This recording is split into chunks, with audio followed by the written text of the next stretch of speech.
and broadcast it feverishly to the masses as if the threat of the sky falling is imminent.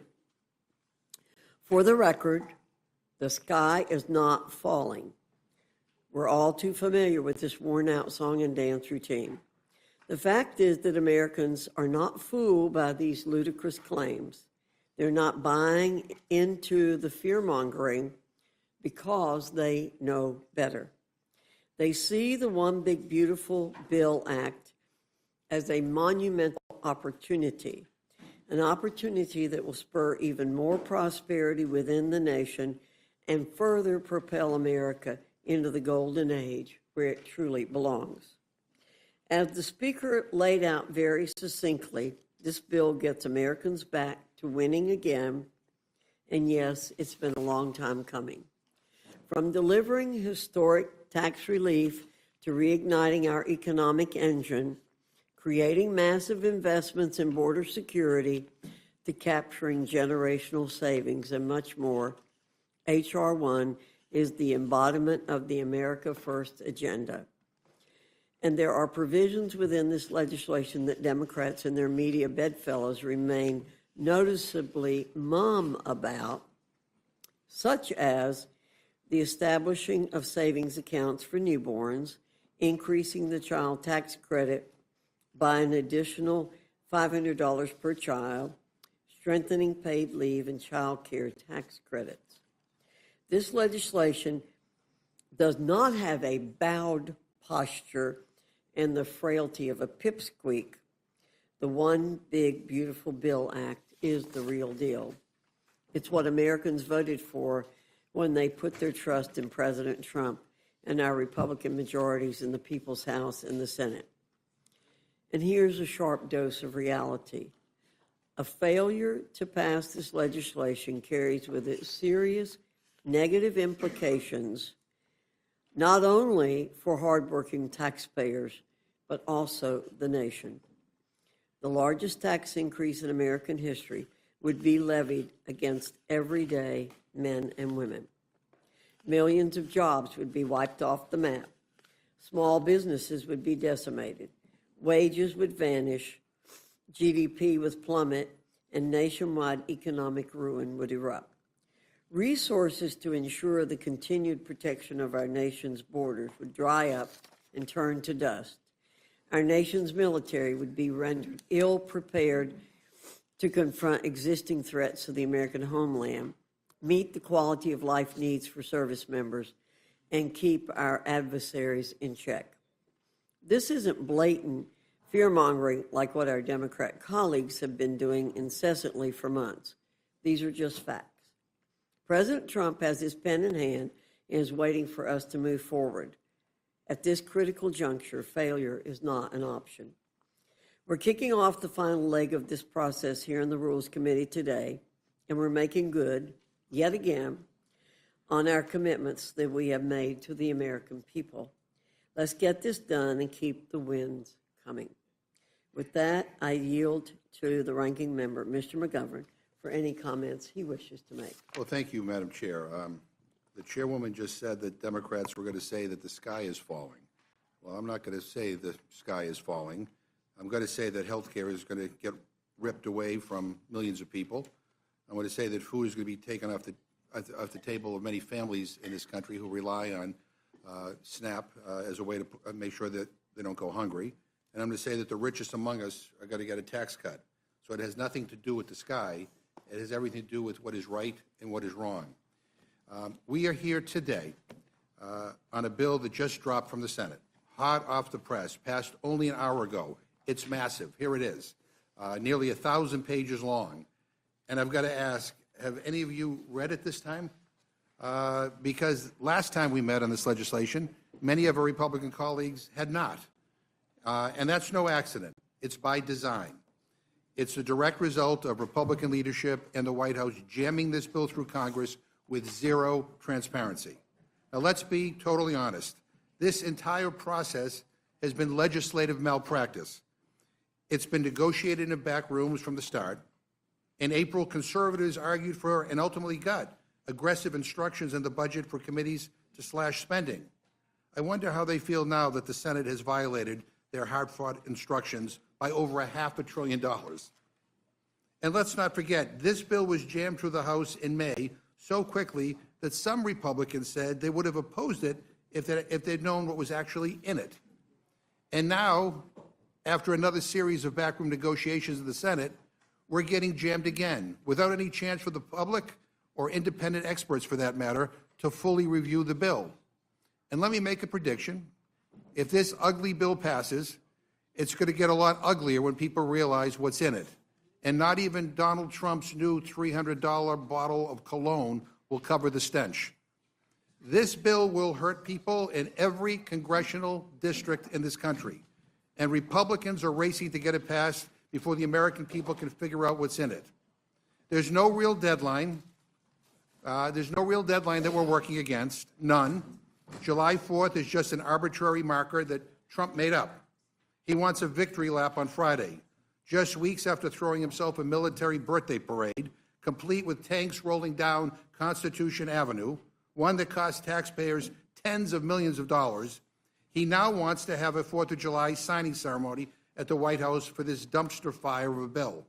We're rushing, not because the country demands it, but because he wants to throw himself yet another party. This isn't policy, it's ego management. So why not slow down? Why not actually do the work? Why not fix the problems instead of pretending that we're in the middle of some 5-alarm emergency? I mean, Vice President Vance just had to break a tie in the Senate. Many of the Republicans who voted for this bill acknowledge that it is that in its current form, it is seriously flawed. And listen to this quote from Senator Murkowski, who just caved and voted for this bill. And you got to love this. She said, quote, "My hope is that the House is going to look at this and recognize that we're not there yet," end quote. I mean, my question to her is, if you really believe that, then why the hell did you vote for this bill? It doesn't make any sense. It's a dereliction of your duty as a United States Senator and as a representative for the people in Alaska.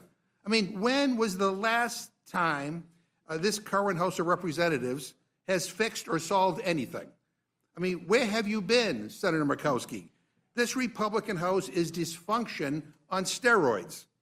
And let me say to my Republican friends, I understand that the Senate just jammed you, but you don't have to be complicit. I get it. I know the Republican leadership and Trump don't want scrutiny. They don't want the American people to understand what's really happening here. This bill is a middle finger to millions of Americans. It isn't just a bad bill, it is the most dangerous piece of legislation in modern history.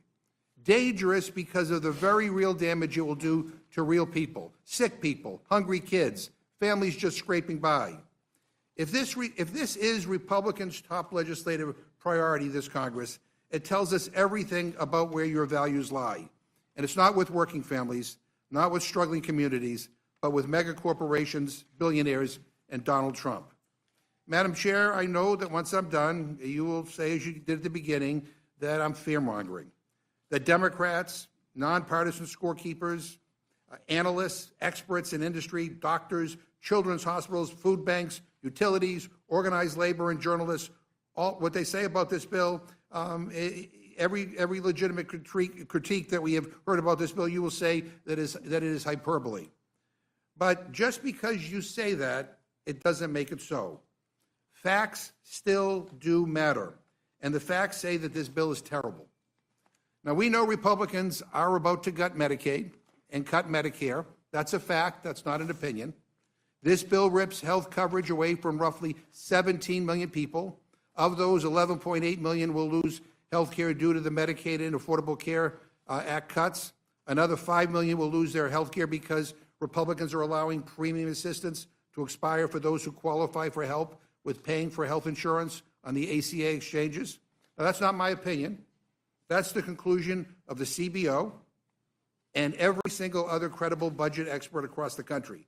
The Joint Committee on Taxation, Penn-Wharton Budget Model, Yale Budget Lab, Tax Policy Center, and even right-leaning organizations like the Tax Foundation and researchers at the American Enterprise Institute. This bill will devastate rural hospitals, shut down nursing homes, hammer community health centers, It will punish people we ought to protect: the elderly, the disabled, low-income kids, and working families just trying to survive. It will end nutrition assistance for millions. We are the richest country on earth, and you will be taking away food from our own children. Why? To shovel tax breaks to billionaires and corporate executives? I mean, give me a break. This bill will kill thousands of clean energy jobs and raise Americans' energy rates while rewarding big oil with billions in subsidies. Because Republicans think welfare is okay if you're ExxonMobil, but not if you're a family struggling to pay your skyrocketing power bill, or a grandma who stays in assisted living, or our parents struggling to put food on the table. It gives $150 billion more to the Pentagon, not for peace or security, but to line the pockets of defense contractors. This is on top of record levels of defense spending that we already provide the Pentagon in our annual spending bills. For all you budget hawks out there, let me ask you, when was the last time the Pentagon passed an audit? The answer is never. You're worried about someone on SNAP who gets an average of $2 per meal, might get $2.75 per meal, but you couldn't care less when millions of dollars are wasted by defense contractors and cost overruns. There is $900 billion for giant corporations that are known to lay off hundreds of workers as they stash their inflated checks in offshore tax havens like in the Cayman Islands. And this bill showers the wealthiest Americans with tax cuts. Get this, a family making less than $50,000 per year, they'd get less than $1 a day in tax cuts. I mean, you can't buy a damn cup of coffee with that.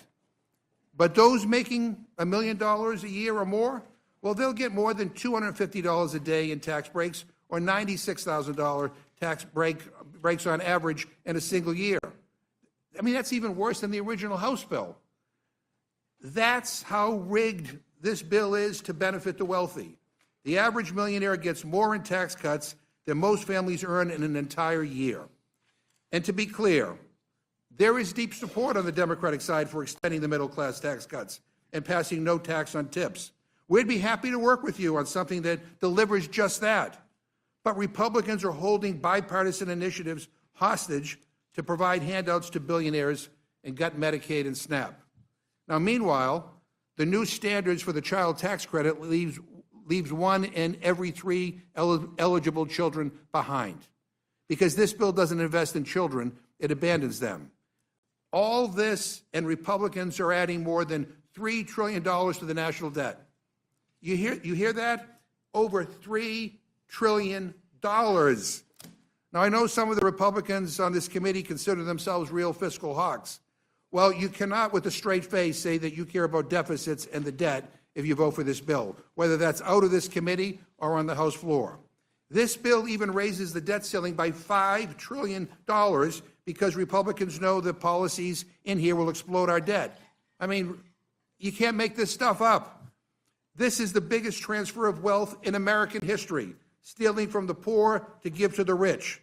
This is Republicans' let them eat cake moment.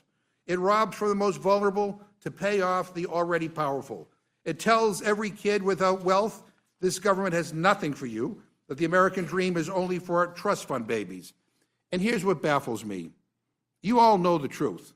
You all know the truth. You know this bill is cruel. You know that it will hurt millions of Americans. But Trump wants you to fold. And the sad fact is that many of you will fold in a nanosecond. You'll vote for this even though you know it's bad for your own constituents. You're absolutely terrified that the guy in the White House will get mad and try to find someone to run against you in a primary. Like one of our Republican colleagues said this weekend on CNN, and I quote, "Everyone in the House knows the peril they're in if they vote no on this thing. They know that their jobs are at risk," end quote. You're terror-stricken that what happened over the weekend to Senator Tom Tillis will happen to you.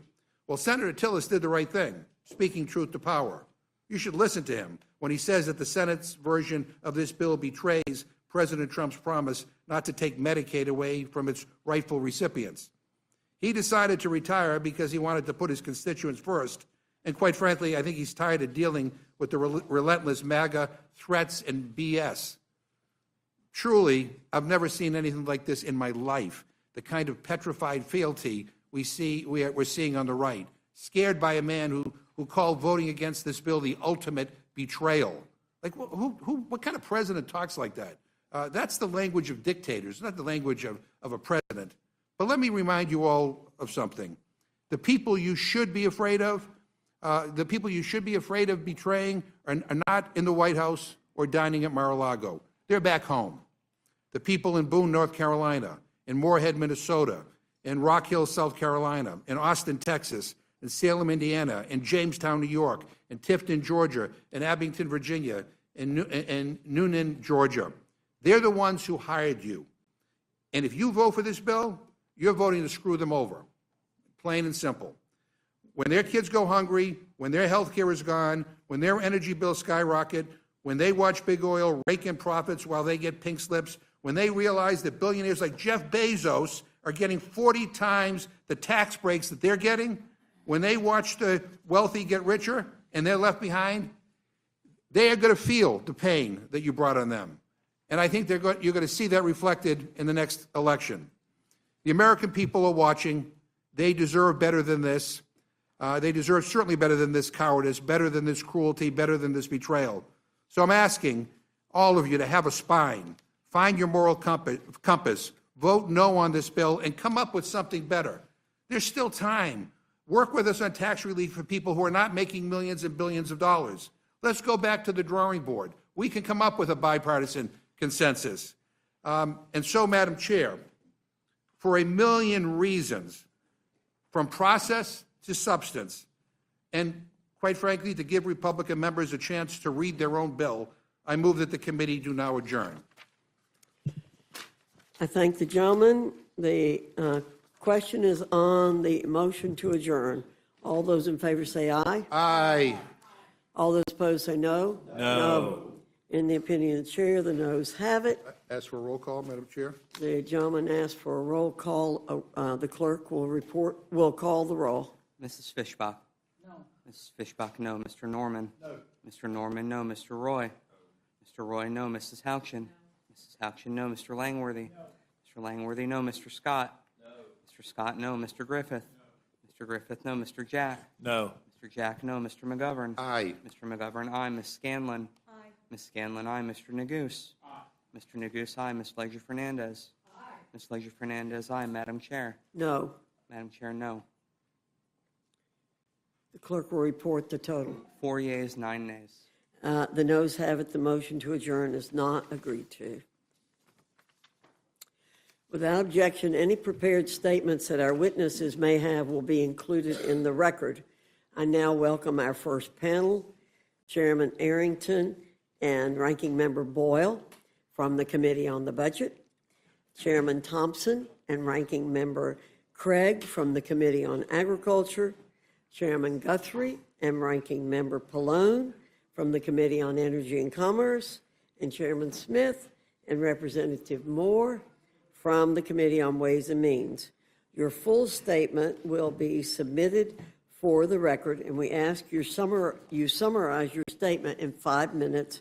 Chairman Arrington, I welcome your testimony. Well, the ranking member knows how to get me off topic here. I've got a prepared set of remarks, but I'm just going to speak from my heart. And I appreciate the opportunity to be back before this committee.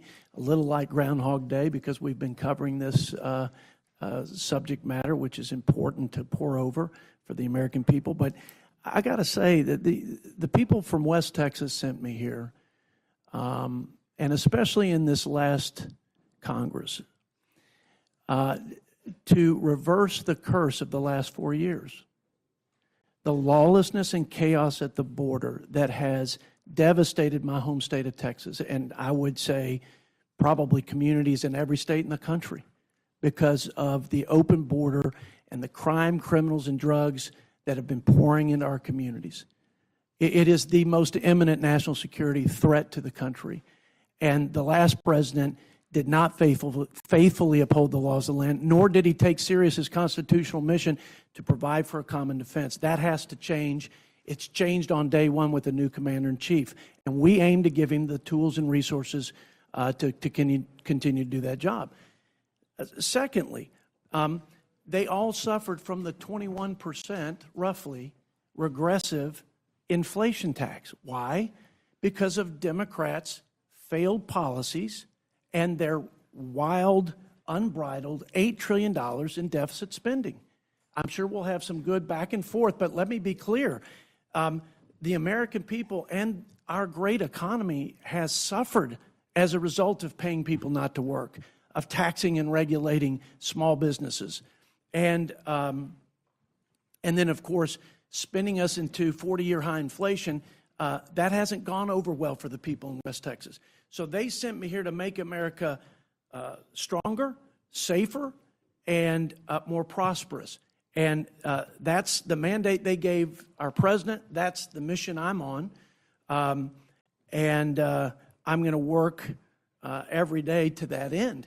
I believe this bill gets us closer to that vision. I believe that the most important thing we can do is equip our sons and daughters to be safe and successful in providing a common defense. We're long overdue to invest in military readiness vis-a-vis our adversaries. There are lots of things that go into unleashing economic prosperity, but a centerpiece of that is pro-growth tax policy. We had the highest levels of investment, job creation, repatriation of capital after the Tax Cuts and Jobs Act, not to mention the lowest poverty rates and unemployment rates on record. So this was after the Tax Cuts and Jobs Act, which, by the way, the people at the bottom half and the bottom 10% did far better than the top half and top 10% in terms of wages, in terms of income, and the top 10% or the top 1% paid a greater share of taxes after the Tax Cuts and Jobs Act. So I think so much of this is misleading nonsense and ripping people off the safety net. My last comment is this. I heard quotes about the CBO and 7.8 million people being ripped off the safety net. Let me tell you who those people were according to the nonpartisan CBO. People here illegally, people ineligible, people who have access to other subsidized government health care programs, and people who are work capable but refuse to work. That's not me, Mr. Ranking Member, I assure you. It's the CBO, the same source that y'all quote ad nauseum about us ripping the safety net. Listen, the American people are for what we're doing. They're on our side. They don't want their tax dollars to flow to waste, fraud, and abuse. They want to help people, and they want the program to help their fellow Americans into the future. And none of this stuff is sustainable. None of it. And we should do more. You're right about the debt. We should do more. That is an area that I think we have to do a lot more, or it's going to undermine all of it. The economy, security, our leadership in the world, my children's future, all of it. And every party, both parties, I should say, both parties have come up woefully short in that regard. And so I hope we can get a commitment from our Democrat colleagues. Let's work together on those things that we know will not be done unilaterally.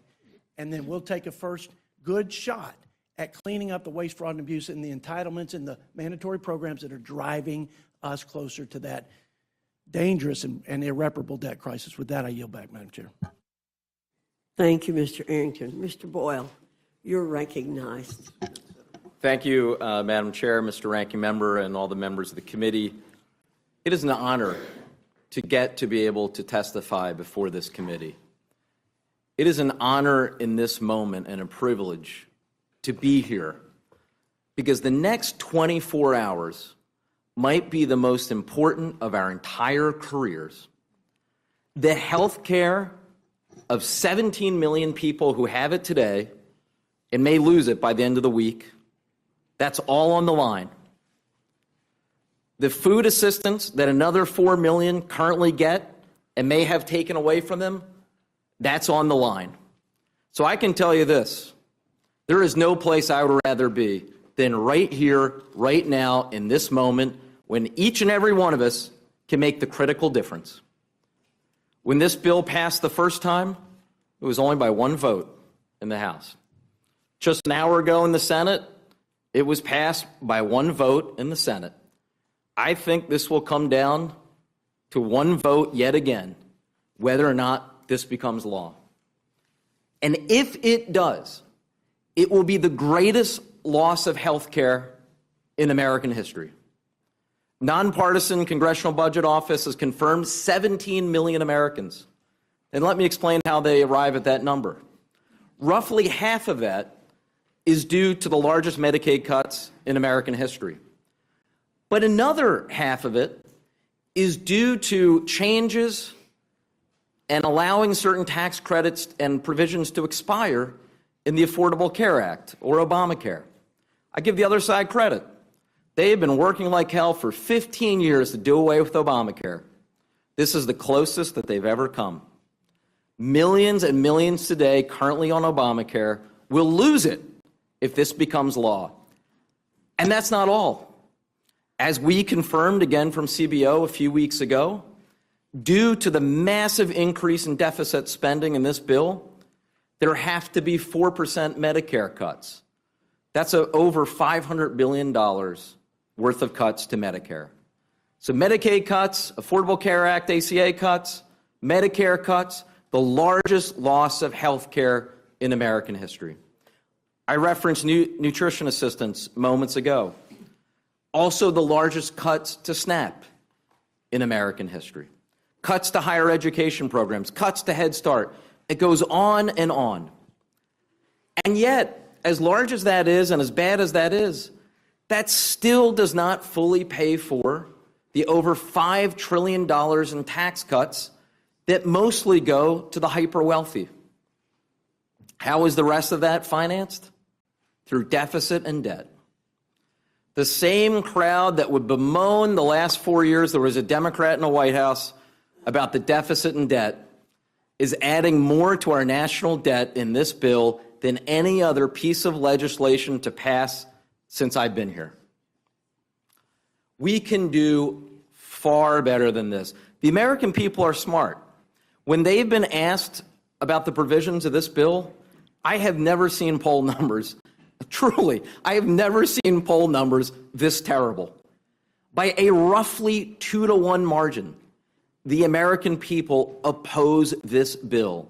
They oppose millions of Americans losing their health care. They oppose millions of Americans losing their nutrition assistance. They oppose the idea we're racking up even more deficit and debt, which we both acknowledge is a serious problem in our country and bound to get worse. They oppose making a bad problem even worse. And why? For what higher noble purpose? To give tax cuts that mostly benefit the top 1% of Americans. This is going to be one of the biggest, if not the biggest, votes in each and every one of our careers. I am proud to be here doing everything I possibly can to say, hell no, let's kill this bill. I yield back. Thank you, Ranking Member Boyle. Chairman Thompson, you're recognized. Well, thank you, Chairwoman Fox, Ranking Member McGovern, members of this committee. I appreciate the opportunity to come before you today concerning the agriculture title of the One Big Beautiful Bill. I'm proud of our product. We're delivering $120 billion in net deficit reduction while delivering a generational investment in the farm economy, giving farmers the tools to expand international markets, and ensuring that top-tier agricultural research can be conducted here instead of China. We saved close to $200 billion from the SNAP, the Supplemental Nutrition Assistance Program, by making necessary changes to restore integrity to the program and preserve its ability to serve the most vulnerable long into the future. These represent the largest and most significant reforms made to SNAP in the history of the program. This bill ensures SNAP works the way Congress intended it to, by reinforcing work, rooting out waste, and instituting long overdue accountability incentives to control costs and end administrative overreach. This program is in dire need of reform. Since just 2019, SNAP costs have skyrocketed from $60 billion to $110 billion annually, an 83% increase, while enrollment has grown from 36 million to 42 million. And in 2024, over $10 billion in erroneous SNAP payments were sent out. That's disgraceful, not only to the taxpayer, but also the SNAP recipient. The agriculture title of the bill includes several improvements to the SNAP program, including preventing future administrations from unilaterally increasing SNAP benefits beyond inflation, focusing on a core principle that everyone receiving the benefit that can work should work, and modernizing the work requirement and closing loopholes that allow for widespread waivers. Closing various loopholes that states exploit, such as gaming the system to artificially increase SNAP benefits, and creating incentives to ensure states run the program more effectively and more efficiently. SNAP is the only federally funded state-administered entitlement program where the state has zero skin in the game on the benefit. It's human nature to be more careful when you're spending your own money than when you're spending others. And that's why we put forward a cost-share structure that requires states with high error rates to pay a portion of the SNAP benefit beginning in fiscal year 2028. In addition to the most significant reforms to SNAP in history, our committee was able to deliver a historic investment in the farm safety net and infuse critical investments into rural America. It's imperative for Congress to rebuild the safety net, the farm safety net. These much-needed changes mitigate further unbudgeted ad hoc spending and prevent a full-blown financial crisis in farm country that could devastate the food and ag supply chain, let alone the economy. Finally, on the investment front, we take care of a few other important items like investment in trade promotion, animal disease preparedness, specialty crops, dairy, research, and some programs that currently are without standing baseline. In closing, I'm proud to deliver a historic amount of savings to the taxpayer and to do so in a way that will ultimately have positive outcomes for low-income individuals who get back into the workforce while also standing by our farmers, our ranchers, and our rural communities. This is a win-win. I have great respect for the chairwoman, the ranking member, and the members of this committee, and I thank you once again for the opportunity to come before you today, and I yield back. Thank you, Mr. Thompson. Ranking Member Craig, you're recognized. Thank you so much, Chairwoman Fox and Ranking Member McGovern. The more the American people learn about this big, ugly bill, and it's nearly $200 billion in cuts to food assistance, the less they like it. I honestly don't know how a single one of my colleagues could vote for this bill. 17 million Americans lose their health insurance or lose their health care. Millions and millions of people across our country are going to lose access to food assistance. You know, most Americans don't even know this yet in our country, but I promise you they will. A recent Fox News poll found that 59% of voters oppose this bill. The American people are not buying what the Republicans are selling, even on Fox News. The American people, like House Democrats, want to reduce waste, fraud, and abuse. This bill doesn't reduce waste, fraud, or abuse. It gives government-sponsored tax breaks to the wealthiest among us, and you pay for it by taking food and health care away from seniors, children, veterans, and people with disabilities. And it isn't even paid for. It adds nearly $4 trillion to the national debt. So much for fiscal responsibility here. The American people, including Minnesotans, know the cost of living is too high. This bill does not lower the cost of living. It makes meeting the basic needs like groceries and accessing medical care more expensive. I promise you this bill will raise health care costs for everyone. The American people want efficient and effective governance. This bill doesn't do anything to improve good governance. It makes it worse by pushing billions in new expenses onto state and county governments, forcing our state and local governments into a position where they have to decide between taking food away from their friends and neighbors or slashing other local services or raising taxes. And I mean that in 10 states across this country. Folks are going to have to look at raising county taxes in order to pay for the administration and perhaps even the benefit of cutting food assistance. In Minnesota alone, where the burden for SNAP cuts will fall to the counties, the Association of Minnesota Counties projects they'll have to raise property taxes by an average of more than 5% to pay for it, and by even more in some counties. Many of you sitting here today do not even know the effect that this bill will have on your counties. Republicans have managed to do almost the impossible. Miraculously, you've created a bill that takes food and health care away from millions of Americans in a way that does not save taxpayer dollars, but instead adds trillions of dollars to the national debt. Minnesotans and Americans in every corner of this country are asking, how is any of this actually possible? It's simple. You've picked tax breaks for large corporations and ultra-wealthy people in our country over hardworking families. Republicans are selling the American people down the river. This bill sells out our farmers and the families they feed. Of course, we need all the elements of a farm bill.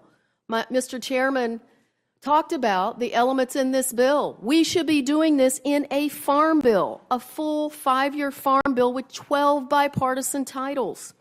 It sells out the hopes and dreams of millions of Americans struggling to keep food on the table. It sells out more than 300 rural hospitals that are at risk of closing due to Medicaid cuts. It also cuts hundreds of billions of dollars from SNAP, our most effective anti-hunger program, by taking $6 a day out of the pockets of vulnerable seniors, veterans, children, and people with disabilities, and putting that money back into the pockets of billionaires. Taking food away from the people who need it forces seniors to choose between having a meal and paying for medicine. And let me just say this, because we were in committee for over 20 hours. And over I heard my Republican colleagues talking about that this activity would not cut access to veterans' nutrition benefits. This is exactly what the Senate version does. And many of you don't even know what this version says. We had 1 hour to come into this room. Many veterans, as we know, suffer from behavioral or physical health issues connected to their service. 1 in 3 working-age veterans with disabilities aren't sure where their next meal will come from.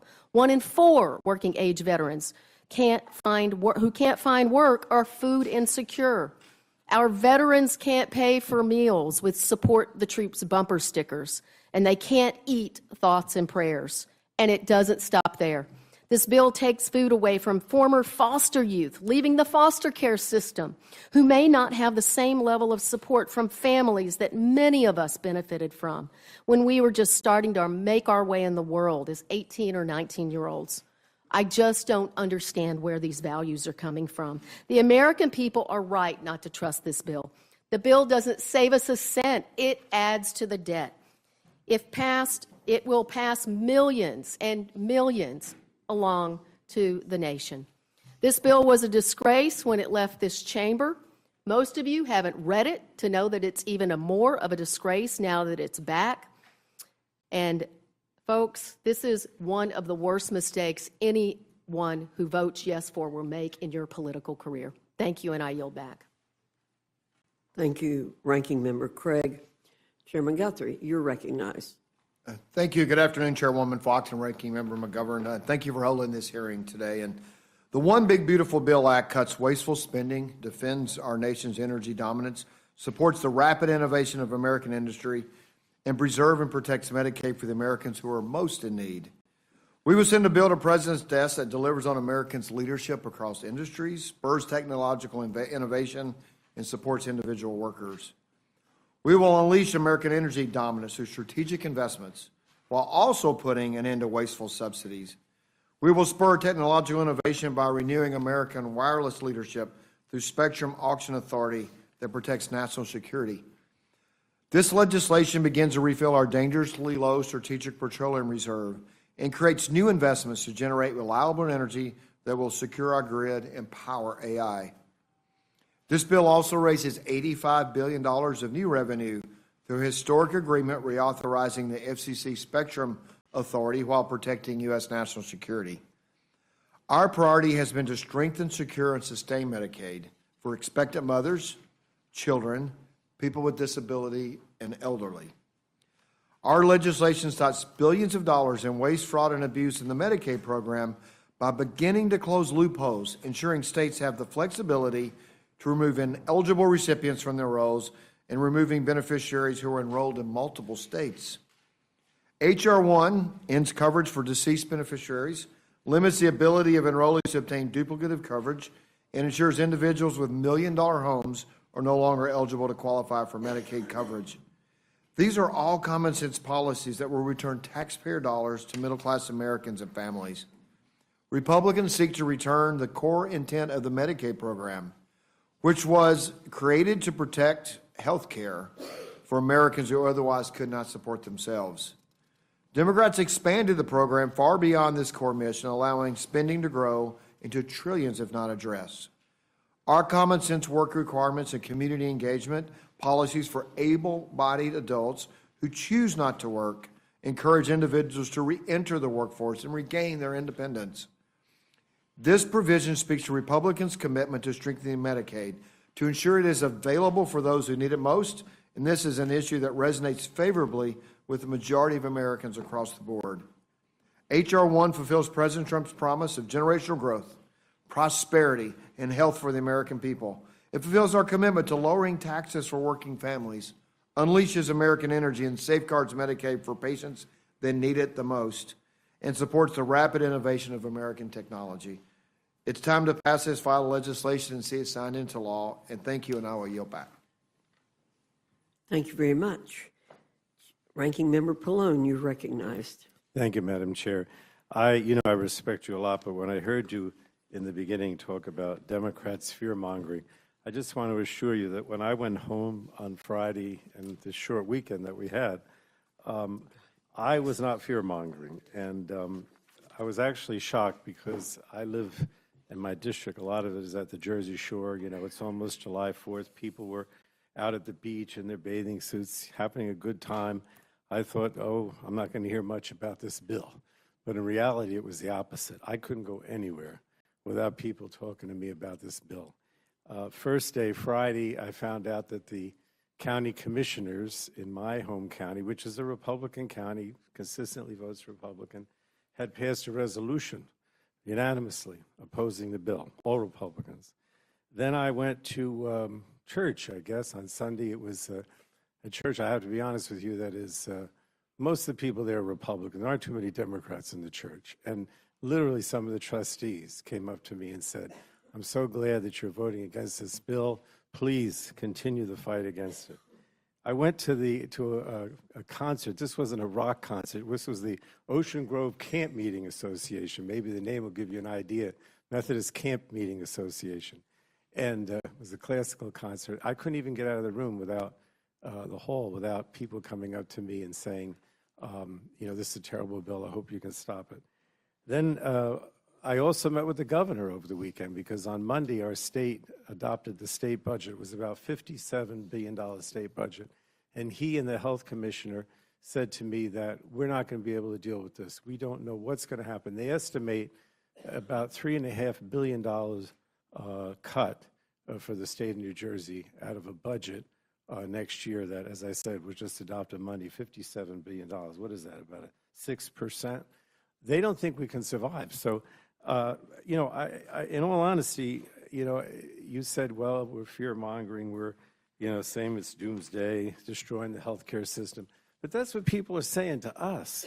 That's not what we're saying to them. That's what they're saying to us because they realize that hospitals will close. They'll realize the shortfall in funding for nursing homes. They realize that the deficit spending not only is going to lead to sequestration of Medicare by 4% across the board, but that it's going to hurt the economy, and the economy could actually go into recession because of the level of deficit. So I just want to assure you, this is what Democrats are hearing from our constituents. It's not what we're necessarily saying, it's what they're saying to us.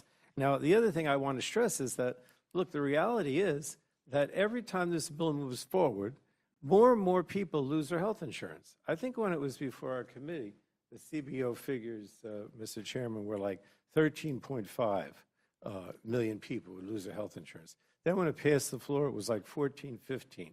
Now the CBO is saying that the Senate bill is almost 17 million people that will lose their health insurance. So it becomes crueler.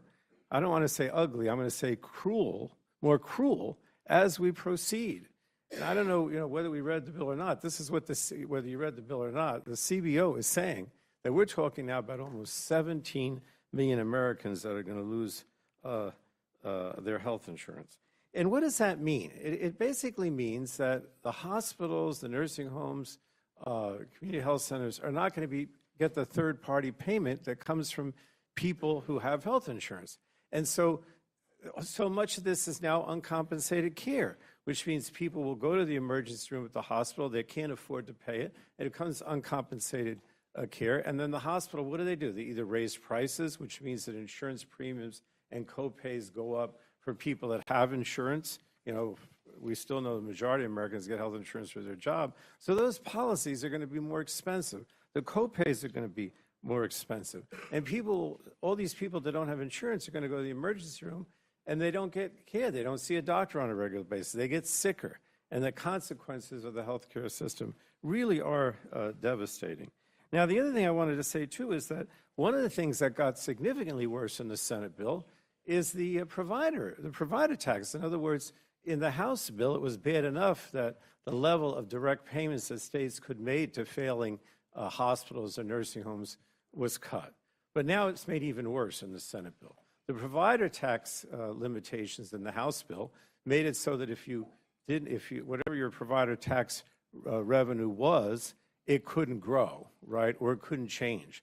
But what they did in the Senate is to basically cut back on it. So over the next few years, the amount of money that states can raise through provider tax actually decreases. It's not the status quo, it decreases.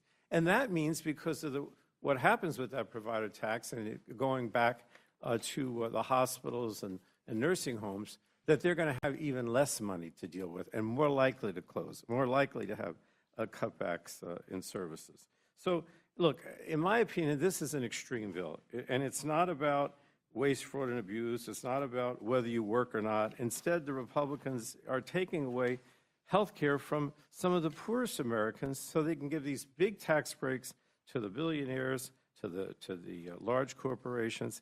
And they're putting all kinds of paperwork, burdensome paperwork, time-consuming roadblocks in the way of people who are trying to get by, people who are working, or people who can't work because they're disabled. And now all these barriers are being put in the way of their being able to get Medicaid or the ACA. If you're not eligible for Medicaid because of these roadblocks, then you're also not eligible for the ACA because of these same roadblocks. Now, let me just talk a little bit beyond health care. We're mostly talking about health care and SNAP today, but our committee, as you know, deals with a lot of other things. So I think I need to also stress before I conclude that this bill is going to raise energy costs. It's going to prioritize corporate polluters over people. It's going to undermine our efforts to fight the climate crisis, which people care about as well. When we passed the Inflation Reduction Act 3 years ago, Congress took a massive step forward towards lowering energy bills for American families. However, that progress is reversed in this bill by rescinding a lot of those programs that were lowering energy costs and helping to build clean energy manufacturing here in the United States. It's a disaster for the environment. I know I'm using these tough words, Madam Chair, but I have to. It's a disaster for the environment because it guts critical environmental protections and programs that were in the IRA. It rescinds the unobligated funds for virtually every Environmental Protection Agency program that was put into the Inflation Reduction Act. It repeals the Greenhouse Gas Reduction Fund. It also undermines the landmark methane reduction bill and the fee that holds polluters accountable and just gives another leg up to the fossil fuel industry while eliminating clean energy initiatives. I believe in all of the above. I believe we need fossil fuels, we need nuclear, we need clean energy. What you're doing in this bill is eliminating the clean energy portion and saying that the rest is okay. But that's not the way it works. We need to move forward with clean energy as well. And then the last thing I think, because my chairman mentioned it, about spectrum. He was very proud of, I think, from what you said about the spectrum. But the bottom line is you're taking $80 million from a spectrum auction, which traditionally we have used to help, expand options for the public. Like we funded grants with spectrum for next generation 9/11, or to make high-speed internet more affordable for American families. That's what spectrum auction should be used for. It shouldn't be used to give tax cuts for billionaires and large corporations. So I know I've heard you guys say this is a big, beautiful bill. I've heard our guys say this is the big ugly bill. I think it's a big cruel bill because American families are really going to suffer, and they shouldn't have to suffer in the ways that I described today. We should be trying to help them with affordability, with making their lives better. This bill is going to be the opposite. So it's really the big cruel bill, in my opinion, Madam Chair, and I yield back. Thank you, Mr. Pallone. Chairman Smith, you're recognized. Thank you, Chair Fox and Ranking Member McGovern, for this opportunity to testify on how the one big, beautiful bill is delivering on historic tax relief for blue-collar workers, middle-class families, farmers, and small businesses. We're at the point now that both the House and the Senate have had their voices heard. And while some of the bill has changed, its promises have not. We are delivering an American economy that prioritizes the working class and the families that make up the heart of this great nation. We embrace policies that were cheered by the small businesses, the farmers, the moms and dads that appeared before the Ways and Means Committee in field hearings and in tax team meetings throughout the country over the course of more than 2 years. In fact, we visited more than 30 different states to hear to those small business owners, those working moms, those farmers. This disproves the Democrats' claim that this bill is rushed and was created behind closed doors. The American people know exactly what is in this bill. 77 million Americans voted for this bill. We should do the same. Democrats used one-party control of Washington to supercharge the IRS with more middle-class audits and more reporting requirements for gig workers and small businesses. They spent over $600 billion on handouts to the wealthy, well-connected, and the political class. The Republicans' one big beautiful bill not only ends Democrats' lavish green handouts and stops the threat of a $1,700 tax increase on working families. But because of a bigger child tax credit and increased standard deduction, Americans will get an immediate tax cut compared to what they would pay today. Households earning less than $100,000 get a 12% tax cut compared to what they are paying right now. Wealthy Americans will pay a greater share of the tax burden than they do now. Just as what happened after the 2017 tax cuts. Democrats want to tell a different story, but simple math shows who pays more taxes under this bill. With the one big beautiful bill, we will protect or create more than 7 million jobs. Small businesses alone are projected to create 1 million new jobs annually. Democrats' spending fueled price hikes. Republicans' tax cuts will boost pay raises. Under Democrats, American families experienced rampant inflation caused by President Biden's lavish spending. Under these Republican tax cuts, a typical family of four will see their take-home pay increase by upwards of nearly $11,000 per year. Real wages for workers will rise by as much as $7,200 per year. We go even farther by including President Trump's promises of no tax on tips, no tax on overtime pay, and no tax on auto loan interest of autos made in the United States, and tax relief for seniors. The waitress making her living on tips gets an extra $1,300 in her pocket because of this bill. The lineman working overtime to restore power after a natural disaster gets an extra $1,400 because of this bill. 40 million American families will see a permanent increase in the child tax credit to $2,200. For the 91% of Americans who use the standard deduction to file their taxes, they will see a permanent increase of up to $31,500. Democrats want Washington to tell families what to do. Republicans believe parents know what works for them.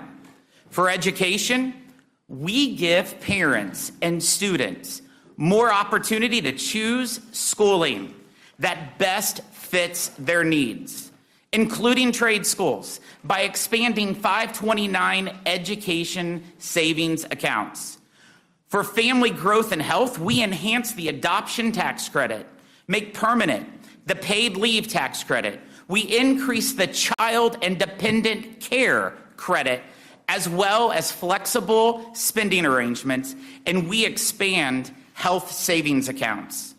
For our children's future, Trump accounts put children on a financially secure footing, pegged to America's economic success.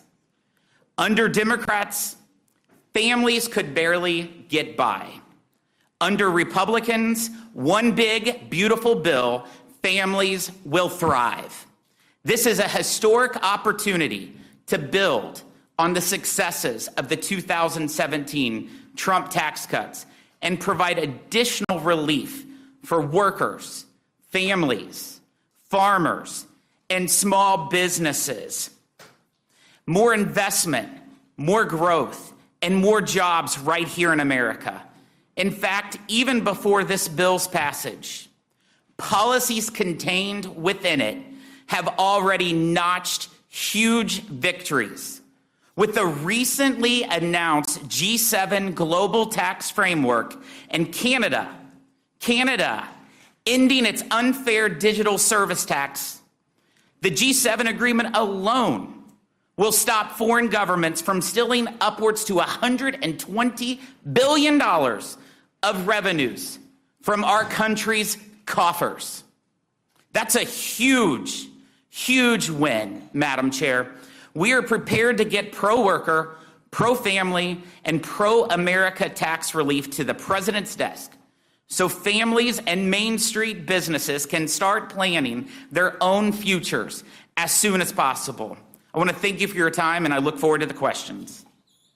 Thank you, Chairman Smith. Representative Moore, my classmate, Thank you you. are recognized. Thank you, Madam Chair Fox and Ranking Member McGovern. I'm a little congested here today, so it won't be possible for me to be my loud self. But you know, I'm really glad to be the last one to speak on this distinguished panel, because I think that you've heard two different arguments here. On one hand, you hear about people getting $11,000 more tax breaks at the lower end of the income spectrum. You know, it's all these benefits. And on the other hand, you've heard members talk about the draconian cuts and the impact that it'll have on hospitals and on poor people. So whose report do you believe? And I think that this is the conundrum for the American people. Well, given in my own faith tradition, I look toward Matthew 7:16, which says, by their deeds, you will know them. And no matter what, I know many of us have been here for many years, Madam Chair, more years than you and I have been here. And people have already decided what their legacy in this place will be. But no matter what you think your legacy was, today will seal your legacy. Your legacy will be sealed in the next 36 hours by virtue of how you vote on this bill. And I think that the American people are now seeing the soul of the formerly grand old party, this Republican Party. It's nothing like the GOP. You know, the Committee on Ways and Means was asked to increase the U.S. debt by trillions of dollars. And boy, did we meet that mark with this bill. We done good with regard to meeting that market. And what did the American people buy with the $4 trillion in debt? Massive tax goodies for billionaires at the cost of 17 million Americans losing health care coverage and more hungry school children. By their deeds, you will know them. This is the moment for all of us to stand on the shores of the Rubicon, where you can never go back on your legacy. As Senator Tillis from the great state of North Carolina, he has decided that he cannot go back, whatever happens in North Carolina, that he would rather resign than to go back on his values as a human being. So as we once again consider the billionaires' bonanza bill, which of course the Senate made worse. I mean, it's hard to imagine, but they did. The Republican senators found a way to provide more debt, more lost health coverage, and stifling clean, renewable energy of the future. You know, our nation's founding fathers entrusted this House of Representatives to tax and spend. They felt that the House would act more responsibly with this awesome power because we are responsive to the people. And yet, this legislation is nothing short of a total betrayal of the founding fathers' faith in this body. You know, I take particular, and I'm representing the Ways and Means Committee, we take particular offense at the characterization of millions of citizens as cheats, fraudsters, and wastes in order to justify the cuts. The dehumanization of people has been extraordinary in order to create the narrative. You know, because this bill, in fact, will make this country sicker, less educated, hungrier, and deeper in debt. And for what?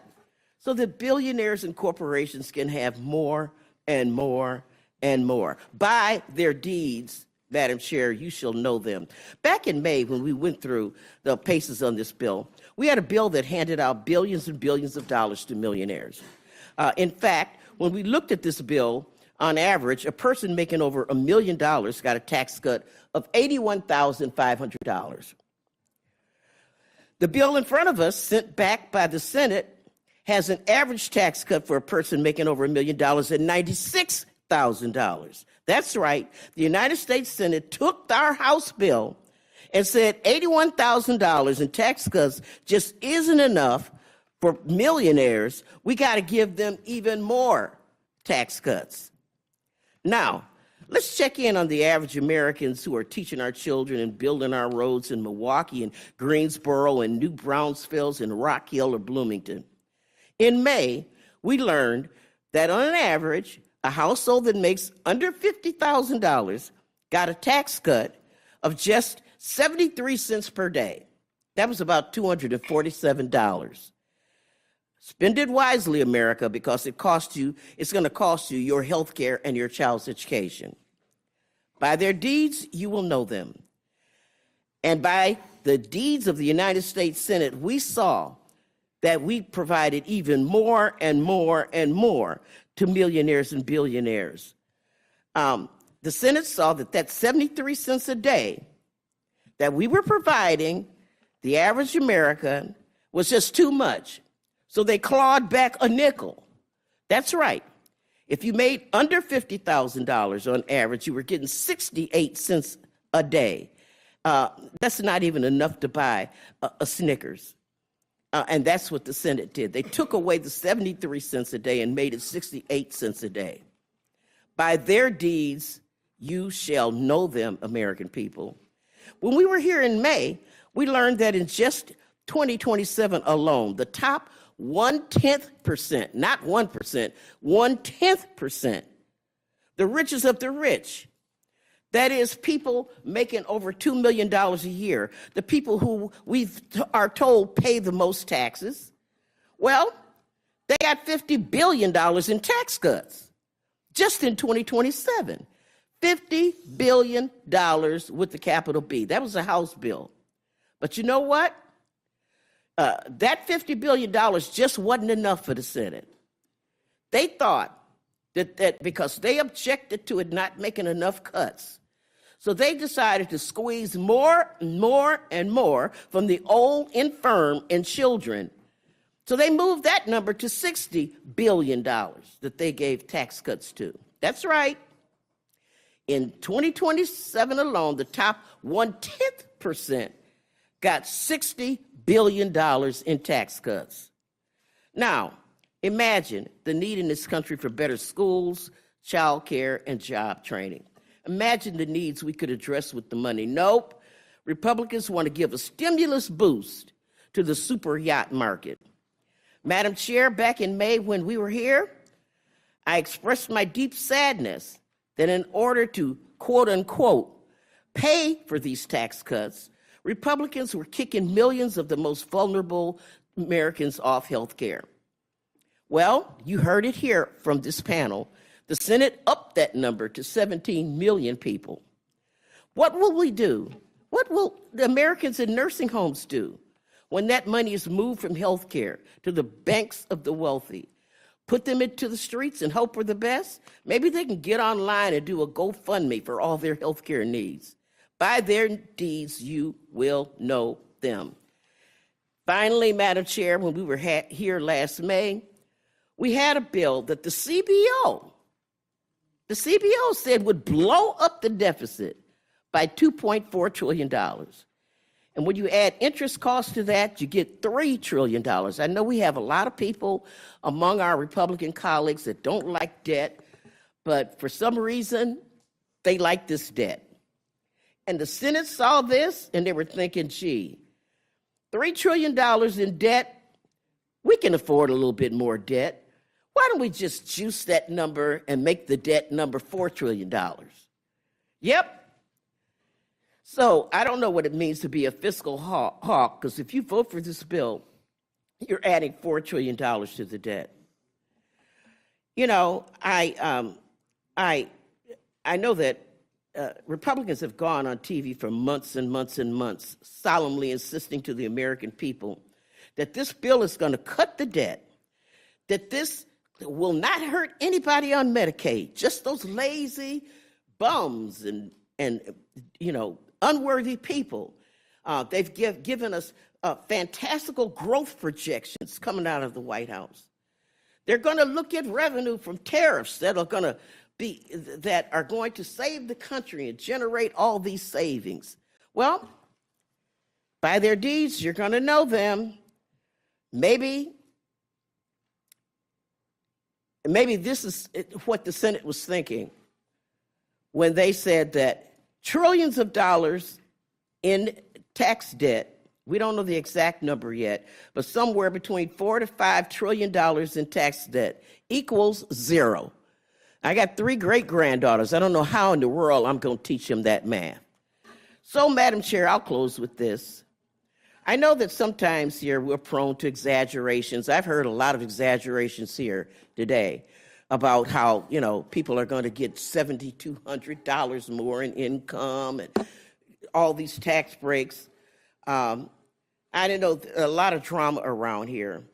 But I'm not being dramatic when I say that this lipstick on the pig is the worst bill I've seen since I've been in Congress. Showering millions on millionaires and billionaires with tax cuts they don't need, sticking our grandkids with the tab, kicking 17 million people off health care, cutting the neediest off of SNAP benefits, cutting off our energy, clean energy future. The moral failings of this building are just too many to count. And yet, rather than step back and ask ourselves, is this really what we want to do? We're barreling toward an arbitrary deadline. And I'll tell you, the American people will not be celebrating on the 4th of July. They'll be looking at us, and when they ask me, what's the difference between Democrats and Republicans? I will refer them to H.R. 1, the Senate amendment to H.R. 1, and say, by their deeds, you will know them. And I yield back. Thank you very much, Ms. Moore. Chairman Smith, Chairman Arrington, I've heard hyperbole before, but to say this is the most dangerous piece of legislation in modern history really is the beyond hyperbole, I believe. But we're hearing this constant refrain that this bill benefits no one and harms everyone. Can you expand on how this bill benefits low and middle income Americans? I'll start with you, Chairman Smith, and then come to you, Chairman Arrington. Thank you, Madam Chair. Let's first say, if you vote against this bill, you're voting against the child tax credit being at $2,200 per child. At the end of this year, it will drop to $1,000. That makes a huge impact to 40 million hardworking Americans. And it's simply, when they vote no, they're voting against a $2,200 child tax credit, and they're okay with $1,000. They're also voting against no taxes on tips. There's a lot of millionaires and billionaires that gets tips. No, there's not. But if you listen to the Democrats here, they said this is all about billionaires and millionaires. No tax on tips. No tax on overtime work. How many millionaires and billionaires, Madam Chair, works by the hour? I don't think there's one. So by saying that this bill is for the billionaires and millionaires, it's just completely false. Because no taxes on overtime, no taxes on tips, tax relief for seniors. This affects real Americans. You have permanency for paid family and medical leave tax credit, helping workers balance family and careers. Partial refundability of the adoption tax credit. Numerous items could go on and on, but they'll try to say that this is all about the millionaires and billionaires. But let me tell you, in addition to stopping a $1,700 tax increase, we're stopping a $1,700 tax increase by passing this bill. Working families making between $15,000 to $30,000 will have their taxes cut by 21%, the largest of any income group in the distribution title. The largest. And that's a fact from CBO. As a result, the one big beautiful bill, the top 1% will pay more in federal taxes. They did before TCJA, over 40% of all federal taxes. And so it's important to know that 66% of the one big beautiful bill's tax cuts benefits American families making less than $500,000 a year. That's a tax cut for real Americans, and it counters the false narratives that we have heard this day. Thank you, Chairman Smith. Chairman Arrington. Madam Chair, I agree with Chairman Smith. I can't imagine working families sustaining a tax hike after the inflation tax, which, as I mentioned, was 21%. These good people from everyone's district have suffered a cost of living crisis, the likes of which we haven't endured or experienced in 40 years. So I agree with the Chairman Smith. I mean, let's start with do no harm. Let's not have a 22% hike on top of the 21% hike, which is thousands of dollars from these families' pocketbooks. But I think the best way to predict the future is past performance. And if you look at what happened after TCJA was passed, I would say, coupled with deregulation and other good economic policies, but we had the highest wage increase in a quarter of a century. $5,000 for the median household. The people on the lower end of the spectrum did better than those at the top in terms of the value of the tax cut. And wages grew 2 times as fast in the bottom 10% as the top 10%. The bottom 50 income grew. The bottom 50% of income earners grew 3 times that of the top 1%. And as the Chairman Smith said, the top 1% actually paid a greater share of their taxes. So not to mention small businesses that support working families and family farms. And so the list goes on.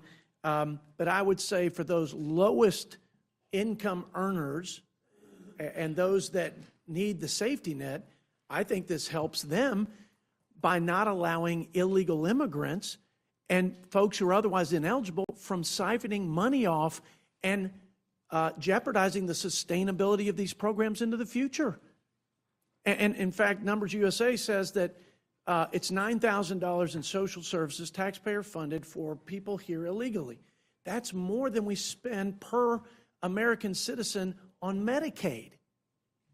So to Ms. Moore, who's a friend, to her comment about we will be known by our deeds, how about the Democrats in the Senate, all except 4, who voted against the prohibition of illegal immigrants getting taxpayer-funded health care? When we can't sustain 51% increase over the last 4 or 5 years, 400 to 600 billion roughly on Medicaid, it will be $1 trillion in the next over this next budget window. It's not sustainable. So, Madam Chair, this couldn't be a better time or better policies to strengthen working families. Thank you very much. Chairman Guthrie, out of all the fear-mongering we've heard, the most ridiculous is the claim that people will die if this bill is passed. The health care provisions in this bill target waste, fraud, and abuse in our Medicaid program to ensure it's sustainable for future generations and can continue to provide for our most vulnerable populations, such as women and children for whom the program was intended to serve. Is that correct? That is correct. Thank you very much. Mr. McGovern.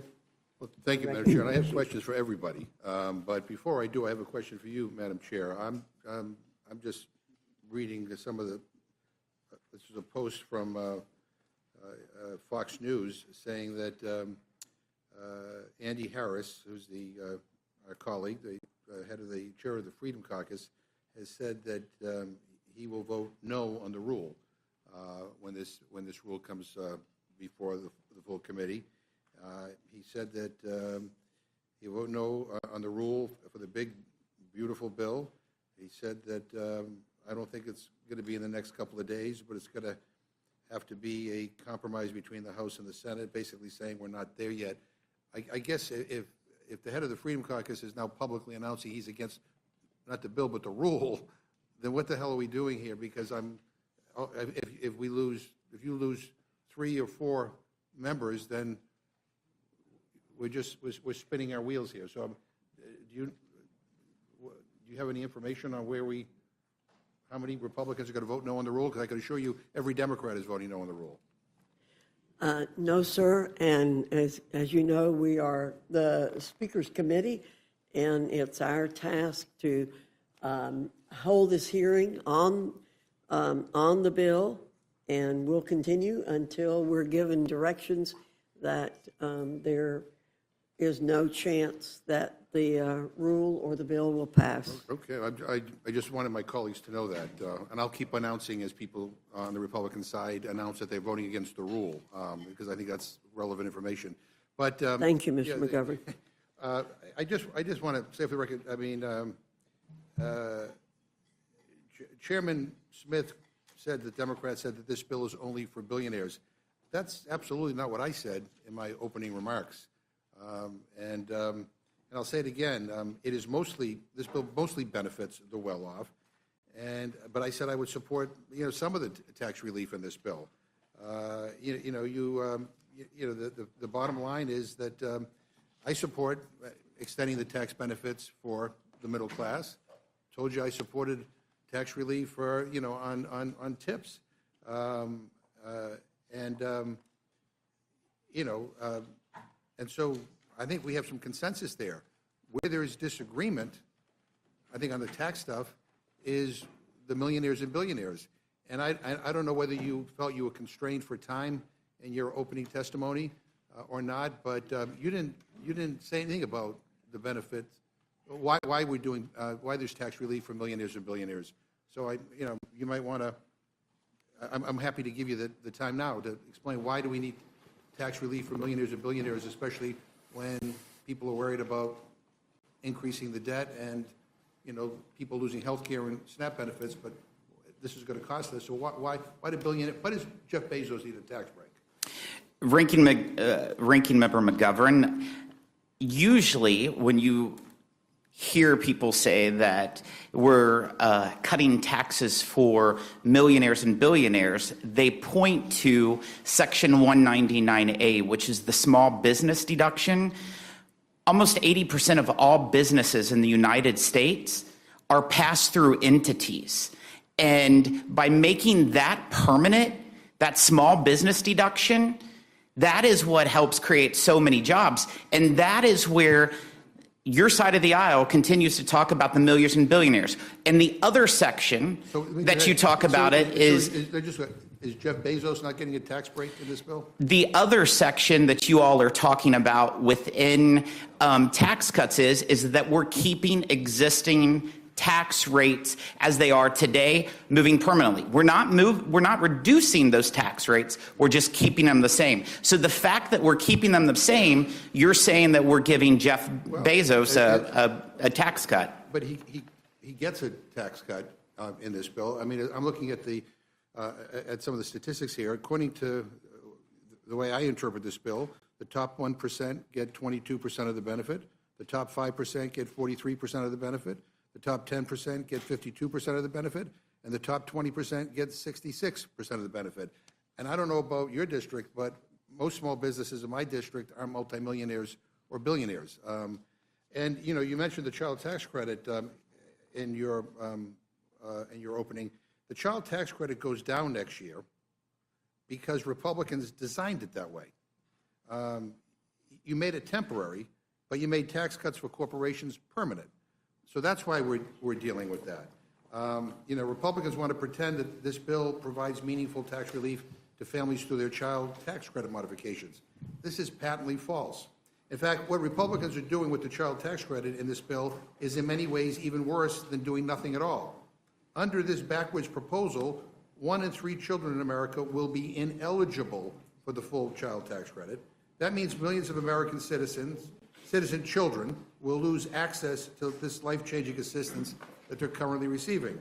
In addition, families making more than $400,000 per year will be able to get the full value of the credit, but inexplicably, lower-income families will get nothing or just a fraction of that due to how Republicans structured the tax credit.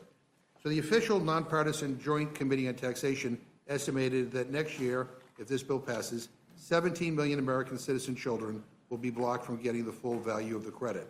Now, Republicans claim that they want people to work, but that's just false because this bill actually strips the child tax credit away from children whose parents do work but just don't earn enough. So under your proposal, even if parents work full-time for an entire year, they'll earn too little to get the full credit if they're paid minimum wage. And again, this is all happening while some of us are astonished by the way that the tax benefits seem to go toward those at the top. And and the people who this is not just me or Democrats on the Ways and Means Committee expressing concern about that. I mean, the Children's Hospital Association put out a statement opposing this bill, saying the new version of the budget reconciliation bill is a crisis for children's health care, hospitals, and providers nationwide, and we ask Congress to oppose it, as an act to support America's children. But again, I didn't really get a good answer to why Jeff Bezos needs a tax break. Ms. Moore, I want to make sure that I have this straight, because I talked about this, previously, and I couldn't believe it, but the House bill got rid of the nearly 100-year-old excise tax on gun silencers, right? But that wasn't enough for the Senate. They also got rid of the tax on sawed-off shotguns. I got to admit, I'm not much of a gun enthusiast, as some of my colleagues here might be, but I would imagine that it's easier to conceal a sawed-off shotgun or rifle, under your clothes. So Republicans are basically doubling down on what I call the hitman handout. Congresswoman Moore, am I right about that? How much would the hitman handout cost taxpayers? And can you talk about any other special interest giveaways in this bill? Thank you for that question.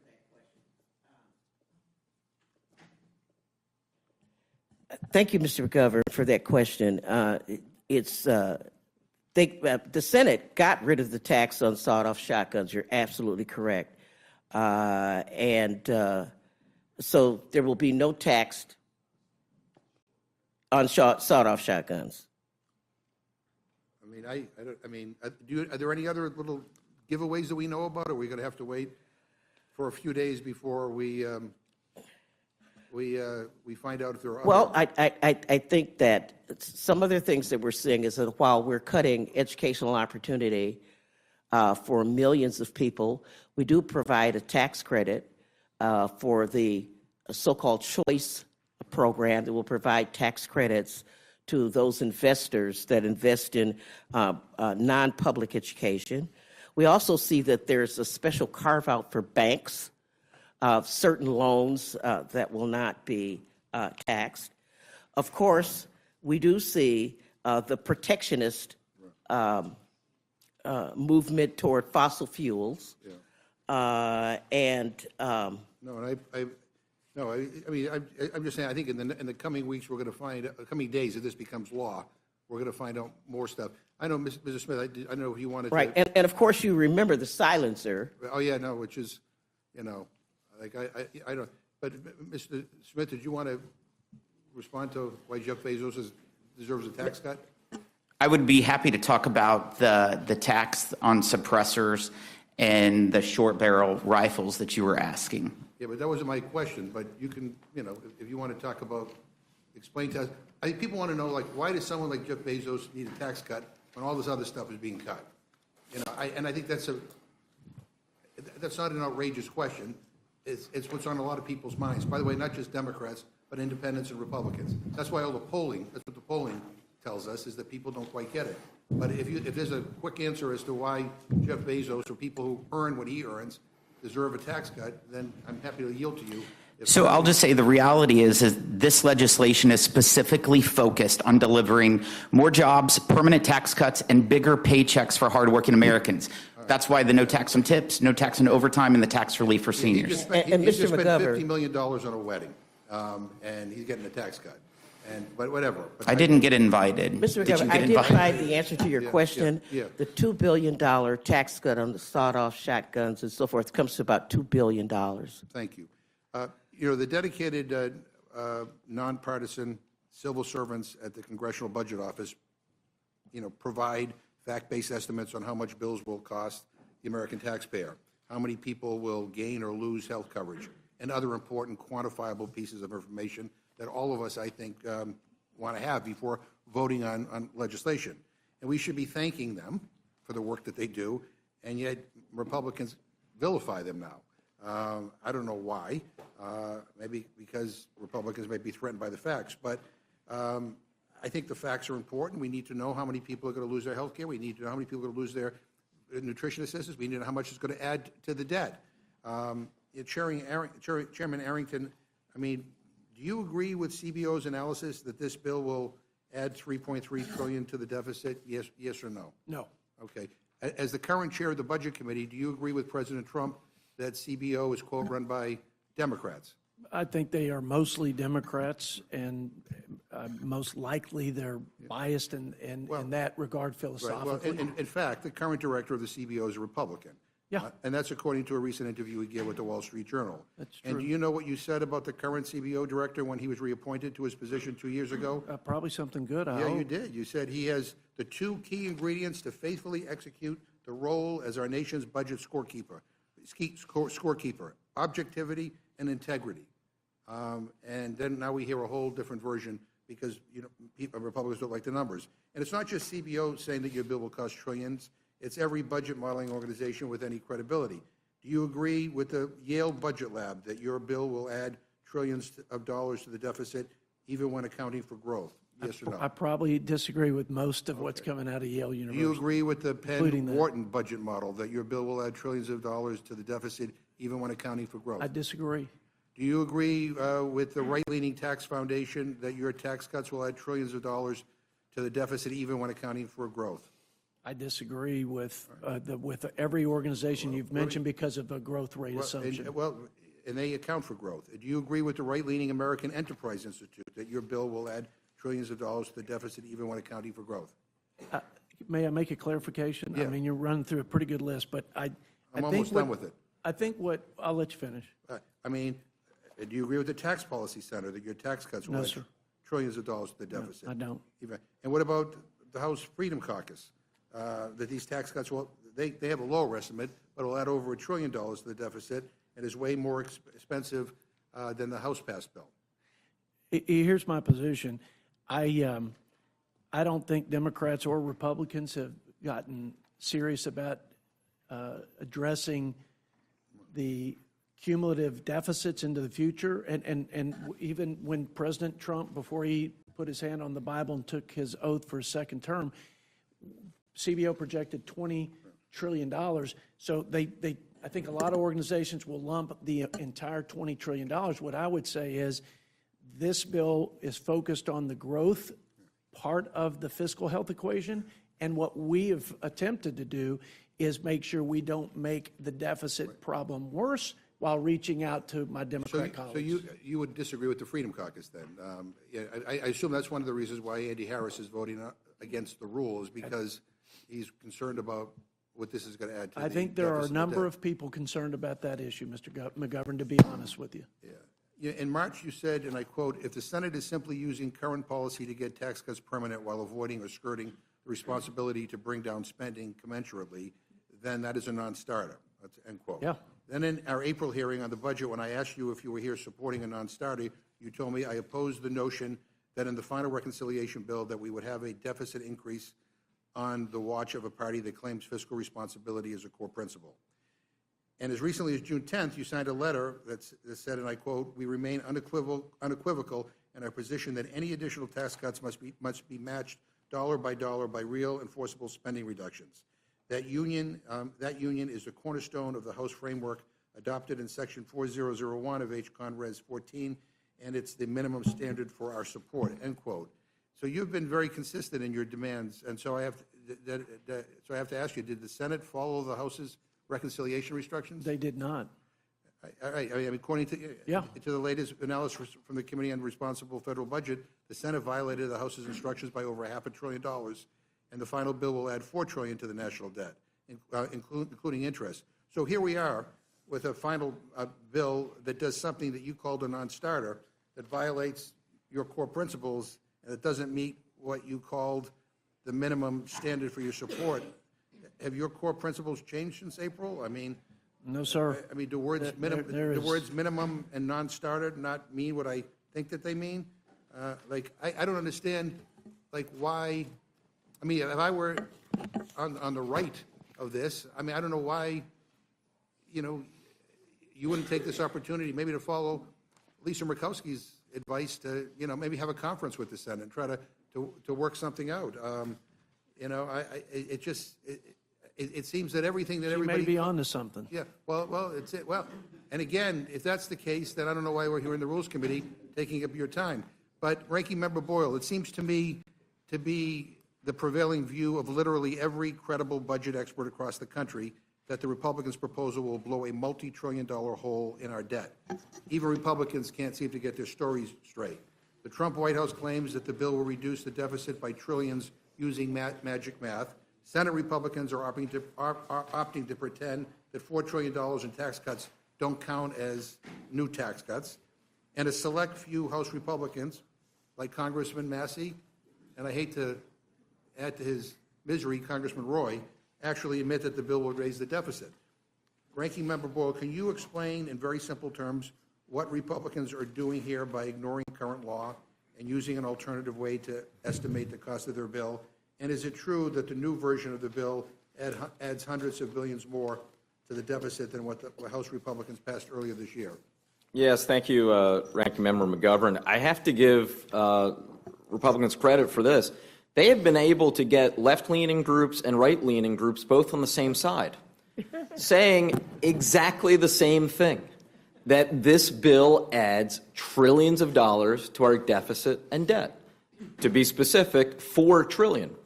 Now, one of the ways, process-wise, that the Senate Republicans achieve this is actually truly historic. Ever since 1974, we have operated under the Budget and Impoundment Control Act. That's what created House Budget Committee, Senate Budget Committee. It's what gave birth to the Congressional Budget Office. It was to ensure that all members would have accurate numbers. The official scorekeepers, the Congressional Budget Office, would initiate 10-year projections. And within the process known as reconciliation that was created, these numbers needed to add up. If you were going to have new spending, it needed to be paid for. If you were going to give out tax cuts, that also needed to be accounted for, either through cuts or additional revenue elsewhere. Ever since 1974, we have used something called the current law baseline. So, for example, with these tax cuts, the original 2017 TCJA tax cuts, they're set to expire midnight December 31st of this year. If you want to extend them the following day, the following month, the following year, following decade, so be it, you have to pay for it. Now, because of this legislation, for the first time in 51 years, that will be violated by switching to something that's called current policy baseline. It is an intellectually bankrupt concept. Current policy baseline is jargon for essentially this concept. I bought a donut this morning. I paid for that donut. Now, tomorrow, and the next day, and every day for the rest of my life, that donut will cost me nothing. According to current policy baseline, that is true. This bill uses, make no mistake about it, current policy baseline. And again, because I'm being magnanimous, I want to give Republicans credit. You have just solved Democrats' problem and come up with the way Democrats will pay for Medicare for all. You have actually solved it by using current policy baseline. This is a new precedent that has been set, and when this bill becomes law, if it, God forbid, does become law, this will be the new standard that the Democratic side of the aisle will absolutely follow from now on. Well, I thank you for that. Chairman Thompson, I want to go to something that Ranking Member Craig mentioned in her opening, because I think this is important. When our committee marked up this big, ugly bill in May, I recall you saying that your bill protects veterans. In fact, you actually took credit for the exemptions from work requirements for veterans, former foster youth, and homeless people that were signed into law as part of the Fiscal Responsibility Act. And as we're here now with a bill that actually gets rid of the protections for veterans, for former foster youth, and for homeless individuals, Mr. Chairman, I know you know this, but I'll lay this out for members in this room who don't serve on the Agriculture Committee, like us, and for people watching this at home. This means if this bill gets signed into law, veterans, former foster youth ages 18 to 24, and homeless individuals will now be kicked off of their SNAP benefits after 3 months. So a 64-year-old veteran who can't find a job has nowhere left to turn. I mean, he will go hungry in 3 months. A 19-year-old girl, a 19-year-old who lived a complicated life in and out of different foster homes gets SNAP for 3 months, and then she's out of luck. A person who can't find stable housing and is trying to find a place to stay is kicked off of his food benefits in 90 days.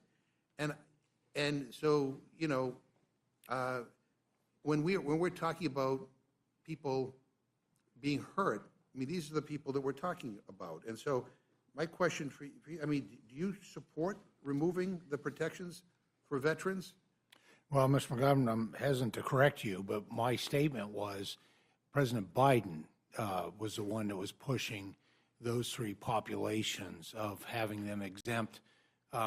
From what I saw, and I complained about this at this time in those negotiations, we were cheating those three populations from greater opportunity because we were not going to be able to provide them access to the SNAP employment and career and technical education benefit, which we invest significant monies on.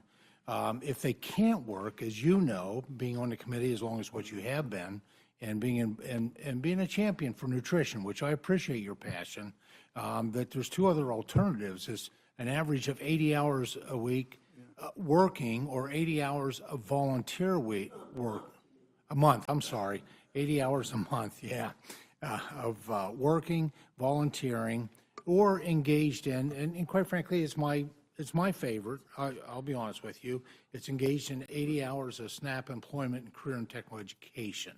And so just because somebody can't find a job doesn't mean their benefits stop after 3 months. They could volunteer an average of 80 hours a month and still be eligible. Or better yet, let's give them a shot at the American dream, which is not stuck in poverty. It's having access to that ladder of opportunity. Well, I want to make sure that I'm not misquoting you here, because this was from 5/14/25, when you said, quote, "This committee, Mark, continues to exempt veterans. That was part of the negotiations I reached with President Biden during the Fiscal Responsibility Act negotiations. Our veterans are exempt from the SNAP work requirement. That is the law.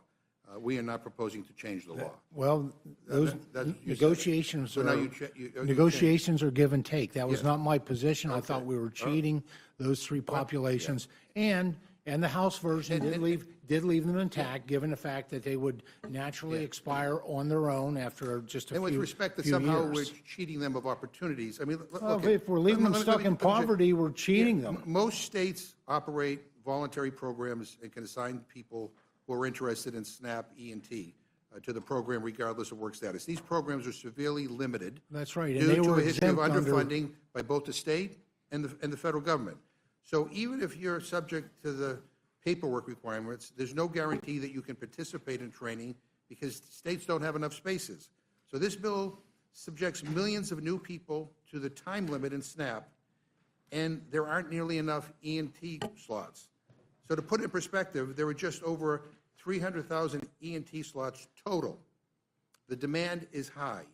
And we aren't here talking about more funding for E&T. We are here talking about you kicking more people off of benefits. And just to be honest about what you're doing, you know, please, I think it's important to state that. I don't know, Ranking Member Craig, whether you want to add. Mr. Ranking Member, I got to I'm say, happy to. No, I would challenge you to say there are not plenty of volunteer opportunities in every community.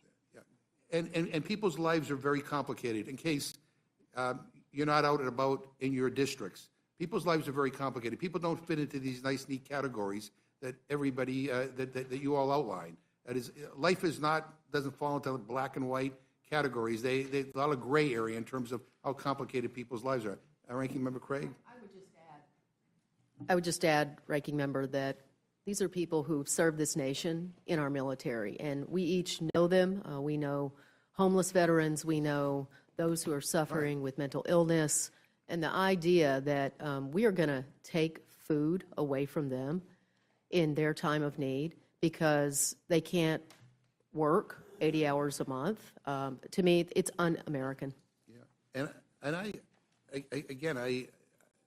I find this a particularly cruel provision in the bill. Ranking Member Craig, this bill sets up a massive new bureaucratic system forcing states to, for the first time ever, cover the cost of providing benefits to people. States have no clue how they're going to come up with the hundreds of millions of dollars to cover SNAP benefits. I mean, CBO and 23 governors wrote to us to say that states may be forced to drop out of SNAP entirely due to the increased cost. States not offering SNAP benefits to people would be catastrophic. It would make hunger exponentially worse in this country and push people deeper into poverty. And I can't even begin to guess what kind of long-term consequences that would have on health care costs, workplace productivity, and educational outcomes. So you don't have to take my word for it. We had 23 governors write to Congress, and they said, quote, if states are forced to end their SNAP programs, hunger and poverty will increase, child and adults will get sicker, grocery stores in rural areas will struggle to stay open, people in agriculture and the food industry will lose their jobs, and state and local economies will suffer, end quote. I ask unanimous consent to insert their letter into the record. Yeah, and in some states, I know Minnesota is one of them, and you mentioned this. And by the way, Mr. Pallone and Ms. Moore in New Jersey and Wisconsin are also on that list. Counties will be on the hook for a portion of that cost. In Minnesota, I think counties will be on the hook for coming up with $43 million per year to continue offering benefits. I know you do your homework, Ms. Craig, and I know you talked to county officials about this. Do county officials in Minnesota have confidence that they can come up with $43 million a year? And if they can't, then what happens? No, Mr. Ranking Member, they do not. In fact, those county commissioners in Minnesota have been burning up my cell phone all weekend long. States already have skin in the game. You know, 50% of the cost share for administering SNAP goes to the states. And in some states, that cost is even higher. In Minnesota, for example, the cost of administering SNAP, mostly, it's about 80%, falls on the counties. And this bill shifts more of the cost for federal food assistance programs onto them. I've heard from a bunch of them in the last 24 hours. And today, the Minnesota Star Tribune, the headline, front page, was Trump's federal spending bill could force Minnesota counties to raise property taxes. Realistically, Mr. Ranking Member, the only thing that those Minnesota counties are going to be able to do with this unfunded mandate is either raise local taxes, county property taxes, or they're going to have to not fund other priorities in the county. So this could end up being a tax increase at the state level or at the county level, I mean, in order to be able to make sure that people have the basic necessity of food. Yeah, for many Minnesotans, the tax increase at the local level is going to just completely offset. It's going to be much, much more than the tiny little tax decrease that some of the folks here are suggesting people may end up with. Look, it's a lose-lose for Minnesotans, but, you know, Virginia, New Jersey, the members on this committee, the Rules Committee, and I would suspect a lot of the folks here, Mr. McGovern, don't actually know about this yet, or you've only learned about it in recent days. Colorado, Ohio, and in particular, North Carolina and New Jersey, where counties pay actually 100% of the administrative cost. In fact, I have a statement here from the North Carolina Association of County Commissioners that was issued last week that I'd like to read because I think it should be incredibly important to members of the Rules Committee across the aisle. By reducing federal funding and shifting administrative costs to state and local governments, Congress would force North Carolina and its counties to replace tens of millions of dollars in lost revenue, either by generating new funds through increased taxes or redirecting them from other essential programs. Should the state be unwilling or unable to replace the SNAP benefit reductions, individual counties will be forced to choose between diverting funding from their own programs, raising local taxes, or watching their residents go without this important safety net. Local governments are most disadvantaged to replace SNAP funding. The best way to ensure our residents receive this benefit is to preserve federal funding. It's just really, truly difficult, Mr. McGovern, to see how the people in this room could support a bill that is going to increase taxes at the county level on so many of the states across this country. And I think this is a big deal. It's a big change. And I do think this should have been the subject of hearings, and we should have heard from people from all around the country as to how they would potentially deal with it or not deal with it, and what the impact would be. I mean, the cynic and he says that maybe part of the deal is to get states to opt out of SNAP and to not provide people a food benefit and just take that off the table. You know, but this is going to have an impact that I think most states don't even have a clue of, right, of what it's going to mean to them. Yeah. If I may, Mr. Sure. McGovern, the CBO scores that you quoted, that was actually when there was state share, that was scored at a state share of 50%. Well, that was Which was which is outrageous. And of course, the Senate made some refinements to the process. Any error rates under 6% is a zero cost share. The idea here is not to punish anyone. It's to incentivize the states to do a better job. And Because understand, it's too, that error rates the include underpayments to people. Yeah. well, underpayments or Right, yeah, overpayments, because overpayments get clawed back, and that hurts people in future months. I would encourage us all to read what actually came back from the Senate, because in fact, 10 states in this country are not going to be subject to the cost shift that others are as a result of a last-minute deal cut over in the Senate by one U.S. senator. And for that matter, I just say last night, the governor of Pennsylvania warned that his state, your state here, some of you here, might have to opt out of the program, leaving 2 million people without federal food assistance if these cuts become law. The consequences for that are health, our rates of childhood obesity, of hunger for economy. It would be devastating if this happens. Hey, just one quick question. Are undocumented immigrants in SNAP? No, of course they aren't, by federal law. And look, every member of this committee should just go on their phone. I know you all know how to use a phone. The USDA website clearly states, this is a direct quote, SNAP is not and has never been available to undocumented non-citizens. Only American citizens and certain other select groups of documented, that means they're in this country legally, non-citizens may receive SNAP. It's embarrassing that any member of Congress would actually No, but say I thank you for saying that, because I've heard some of my Republican colleagues on talk shows talking about that. They aren't, and they never have I don't know been. what they're talking about. I just have one last set of questions for Energy and Commerce. Mr. Guthrie, President Trump has said time and time and again, and in fact, he continues to say that Republicans will not touch Medicaid. But it blows my mind that he says that. But anyway, if Republicans enact this bill, you will be in clear and total violation of that promise. This bill, as I read it, includes $930 billion in cuts to Medicaid. That's according to the nonpartisan budget scorekeepers at CBO. But just don't take it from me or even from the budget experts. Listen to the doctors and the hospitals across the country that say this bill will devastate healthcare in this country. The Children's Hospital Association said, and I quote, "The new version of the budget reconciliation bill is a crisis for children's health care, hospitals, and providers nationwide, and we ask Congress to oppose it as an act of support for America's children. Your child, regardless of their insurance status, could see the services they rely on reduced or eliminated with significantly less support to sustain them.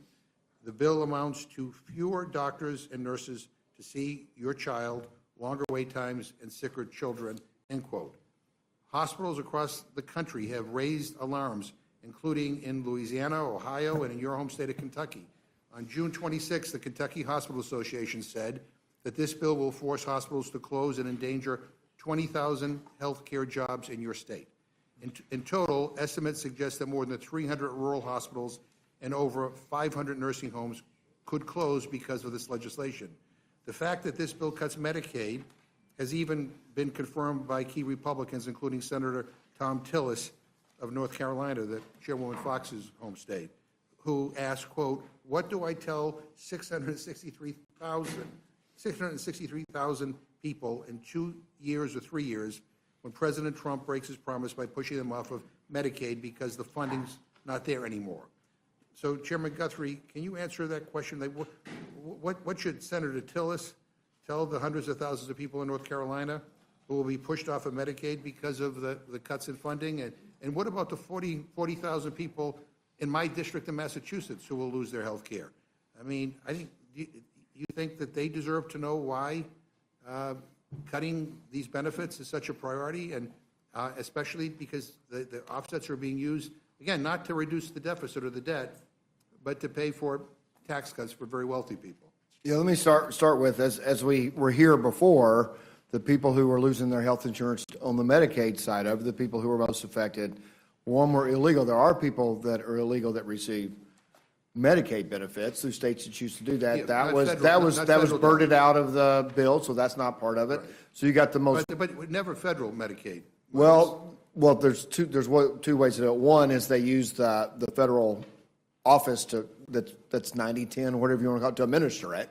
So that's what we were looking at, is the administration costs. The other thing is you don't have to verify legal status until 90 days into being on Medicaid. So there's people technically be on Medicaid, and it's scored, so there's no, that it happens with CBO. And that was not allowed in by the Byrd rule. So the other is people that are not eligible because of eligibility rules, and the people that are able to work. It was 4.6 million. That number is of people who were estimated that were able to work. And we say able to work, it's people all the ones that you talked about with mental health, with all the other, they're exempted out, people with substance use disorder. Well, according to the Joint Economic Committee, 184,526 people will lose their health care coverage in Kentucky. Are they all deserving to lose their health care benefits? So I would say if they're able to work and choose not to work, when I say under the restrictions that we have for eligibility, most Kentuckians think, I know there was some criticism that came out from the governor's office of our bill, but if they're defending people that are able to work and they're not working. That's an awful lot of people in Kentucky. Ranking Member. Well, Kentucky has one of the lowest workforce participation rates, people who are eligible to work that are working, and they'll be better off if they're working. Yeah, I want to make just one statement before I go to Mr. Colon. This notion that, all these millions and millions of Americans really are living the easy life, staying home watching TV and being on Medicaid and being on SNAP is ludicrous. A food benefit that's on average $2 per meal for an individual. I mean, it's just it's so offensive to people in this country. And I don't know whether you talk to your constituents who are on Medicaid, but I'll tell you, their lives are oftentimes very, very complicated. And I think part of why this bill is so unpopular is because people think you're talking about them. I agree that people have complicated lives. Not everybody you said it, not everybody fits into a neat category, but it doesn't make sense to let people there are a substantial number, according to studies, of people that are receiving Medicaid that could otherwise be working.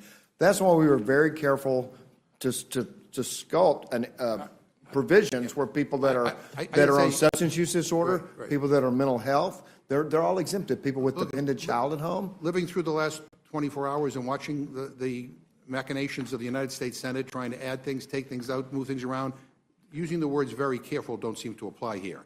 And I'm willing to bet you anything that if this thing becomes law, you'll find out in a few days that there's something in here that none of us knew was in there, or that has an adverse impact on something that we care about, and it's going to be too late to do anything about it. So I'm just telling you, this was not a very careful process. We don't know all of the implications about what is coming before us The today. eligibility requirements from the House that stood, and those were very carefully drafted because of the points you made. So, Ranking Member Pallone, Republicans continue to falsely claim that the only people who will lose health insurance will be undocumented people or people who sit at home watching TV all day. Can you address this point and discuss who will lose health care under this bill, who is actually losing health coverage, and why do they need Medicaid and the ACA? Well, let me divide the answer in two parts. One is about the people that lose their health insurance, and the second is about the cuts to providers and the children's hospitals and the other things you mentioned.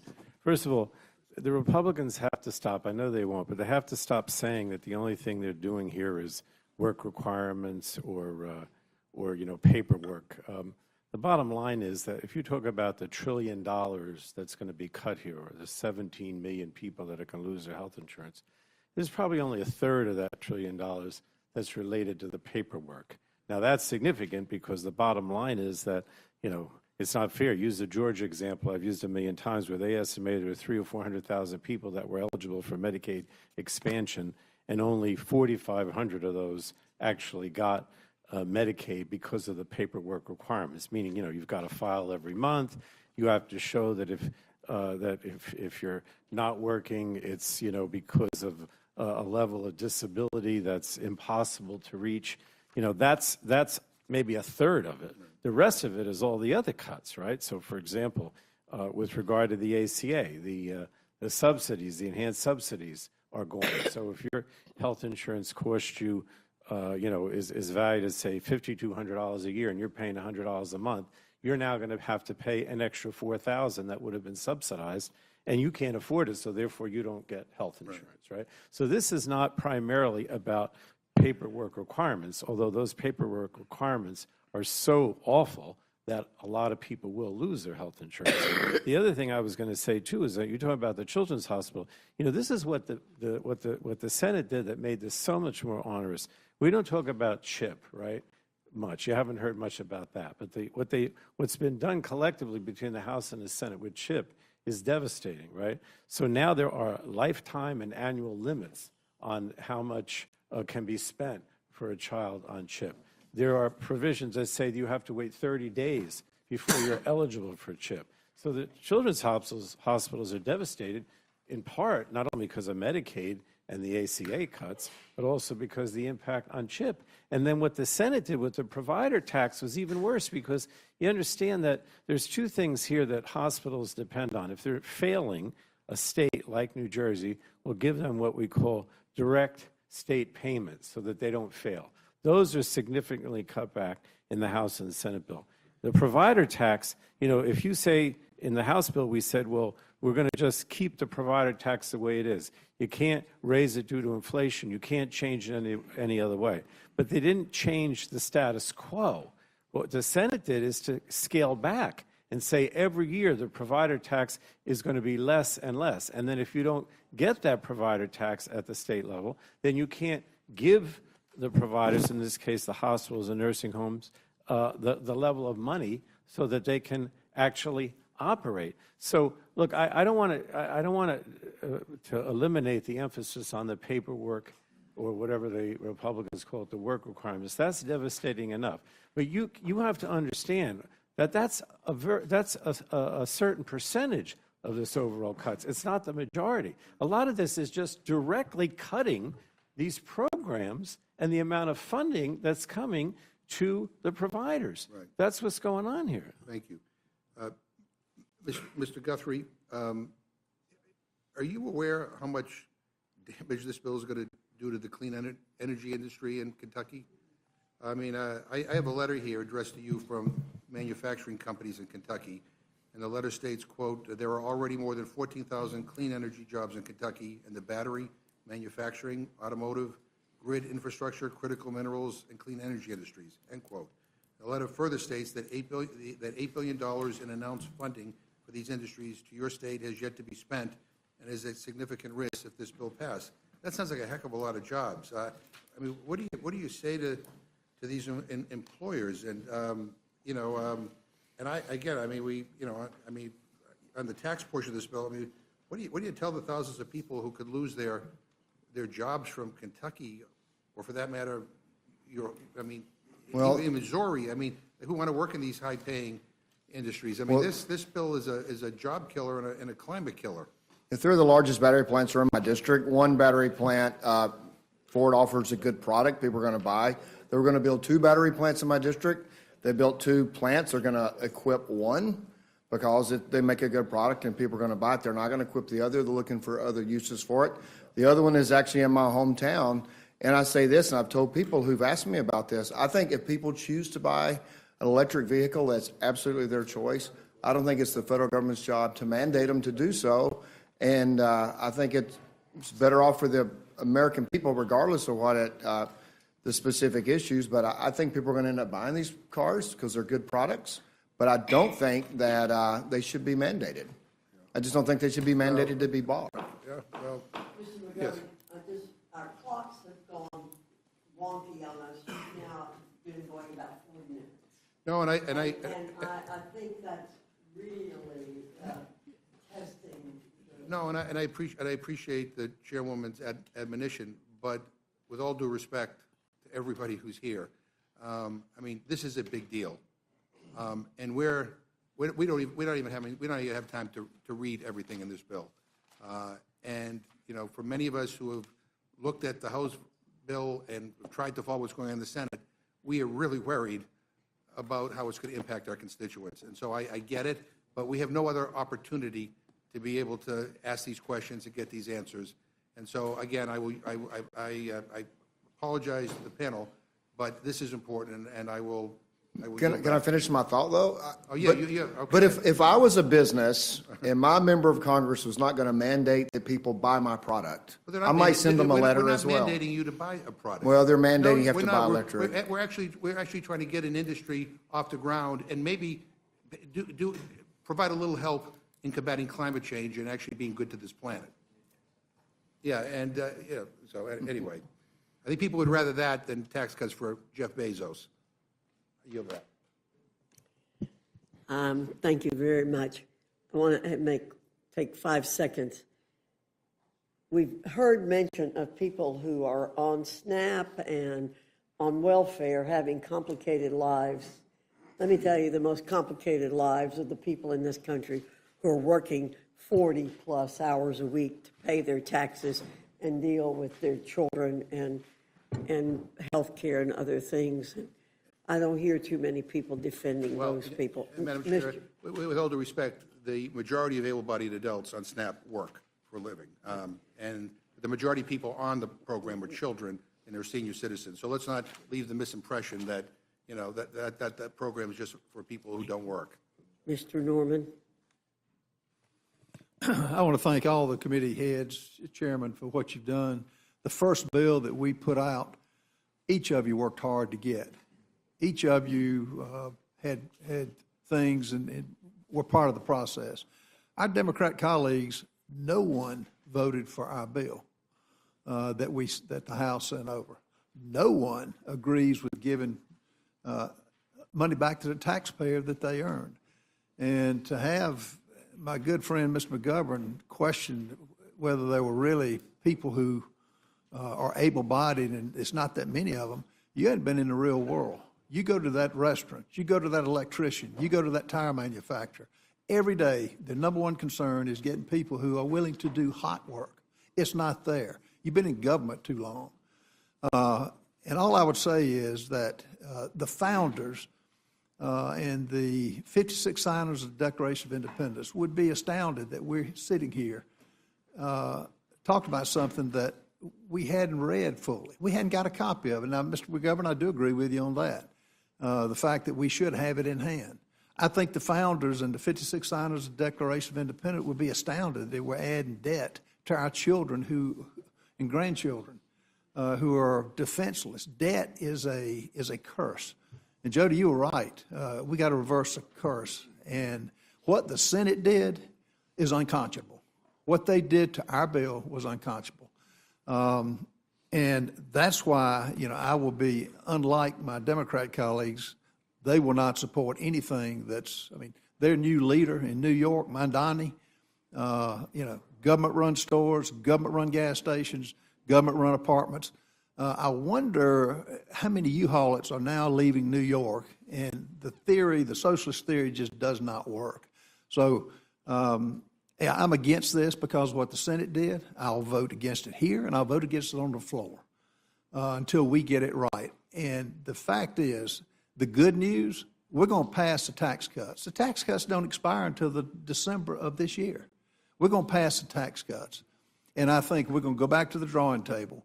It is my hope we'll go back to the drawing table and get very close to what we sent the Senate, because instead of each individual senator getting a goodie bag and sacrificing the health of this country is an abomination to, again, the founders and the 56 signers of the Declaration of Independence. So I do think that hopefully we'll get to that.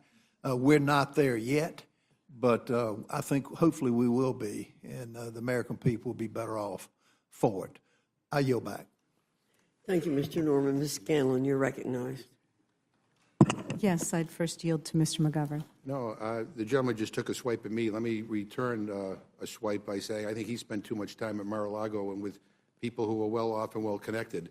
He needs to spend a little bit more time talking to people who are struggling in this country. And by the way, I think we just have another announcement of somebody who's opposed to the bill. Are you opposed to the rule too? Yes, I'm going to vote against the rule, and I'm going to vote against. So that's three. If we get one more, then then we're done for today, and you can go and work out something different. So I don't know why we're here if we already know 3 people who are going to vote against the rule. We're not even get this thing to the floor, unless you cave, which has become a kind of a pattern around here, but I yield back. Thank you, Ranking Member. Yeah, it's interesting how many qualms we're hearing from across the aisle, whether the Senate or the senators. Yes, it is. Whether it's senators or members of the House who don't think this bill is ready to go. I couldn't agree more. I think it's the most expensive bill in the history of our nation. I had a town hall this weekend. My constituents have questions about it. I've got a lot of questions about it. All the reports we're seeing come out have that it's the biggest wealth transfer in our nation's history. It's the largest effort to kick people off their health care in history. It's a sweeping assault on nutrition assistance that's going to have kids going hungry and also without health care. So I think it's a monstrosity. I don't think it's defensible either morally or economically. It's supposed to reduce the national debt, and it adds trillions to the national debt. That's because the real purpose is not debt reduction. I think it's pretty clear. The real purpose is to give tax cuts to billionaires and big business in service to this failed economic theory of trickle-down economics, which has proven over half a century to never spur the kind of economic growth to make up for the deficits that tax cuts for billionaires create.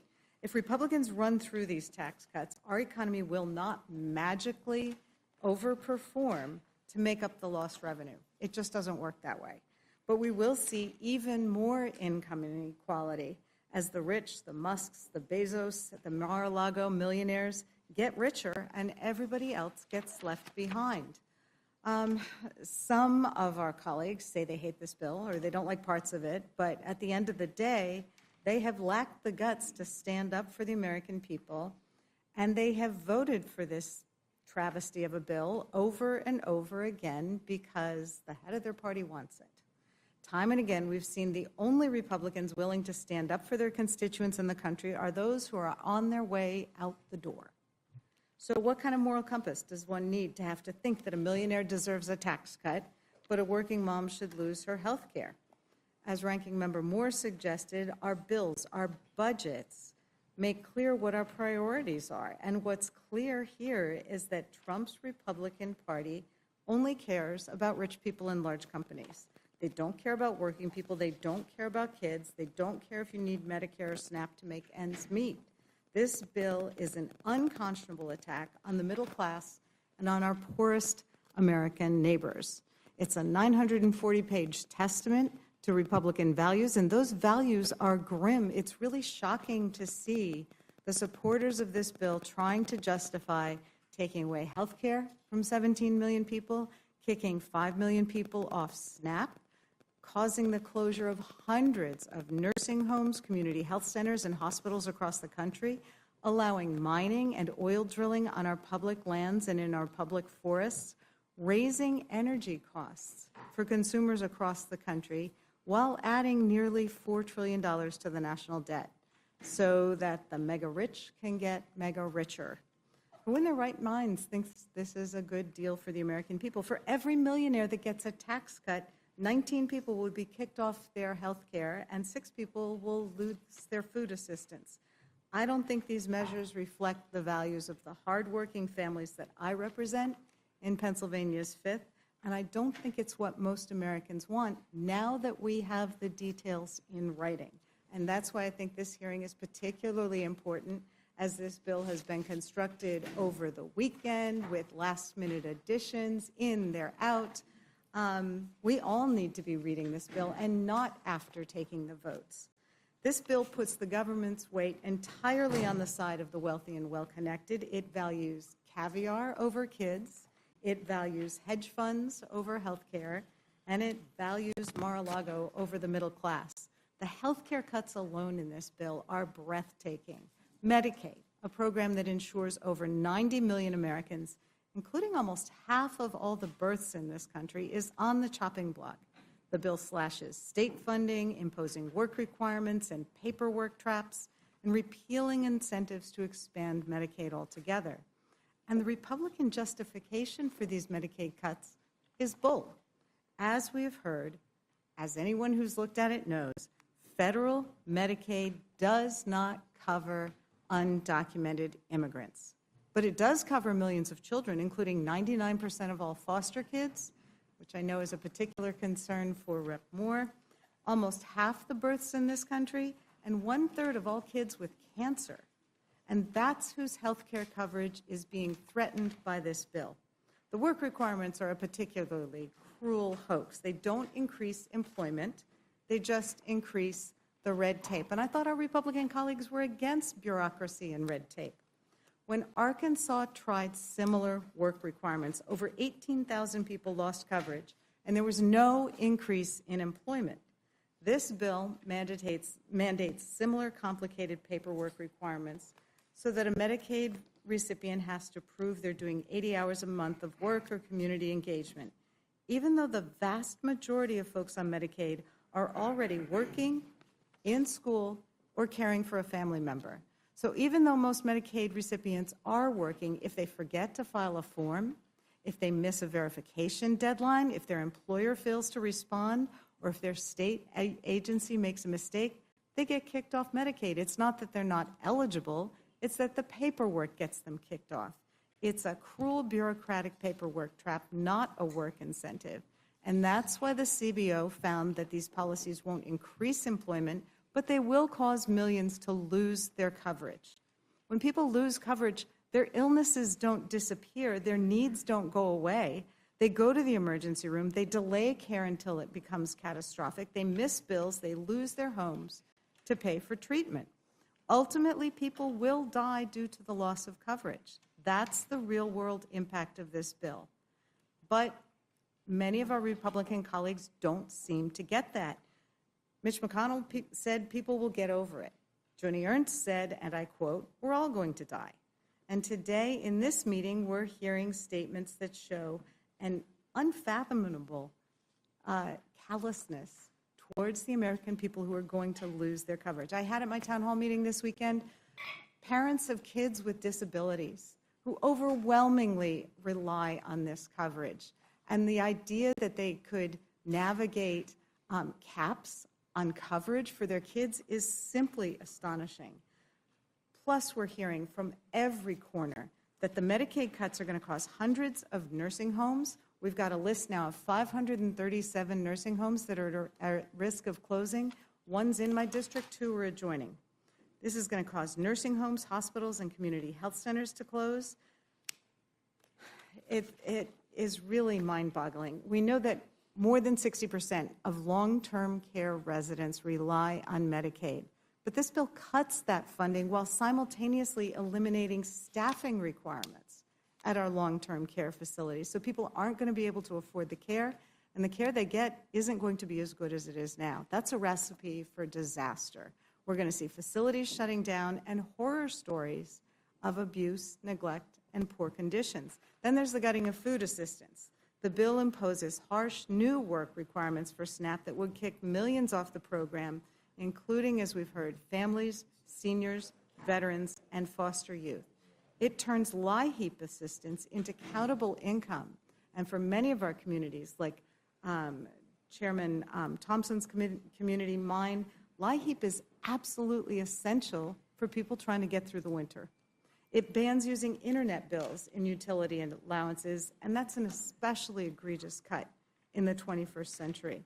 On top of that, states are going to have to start footing part of the SNAP bill for the first time ever. This is a backdoor cut, and I know my state, as well as I assume many of the others, are not prepared to take that hit to their budgets.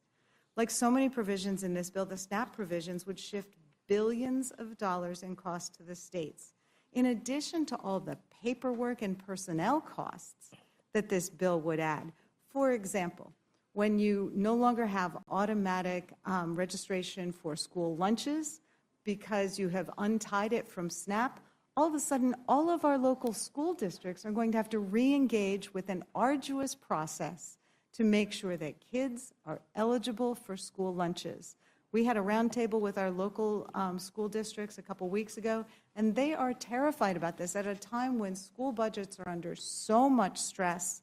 All of a sudden, we're going to require them to hire dozens of new people to make sure kids can get lunches and be able to study while they're at school because their stomachs aren't growling. Multiple analyses have shown that any minimal benefit that we might get from this tax structure for lower income Americans is going to get eaten up by Trump's tariff wars.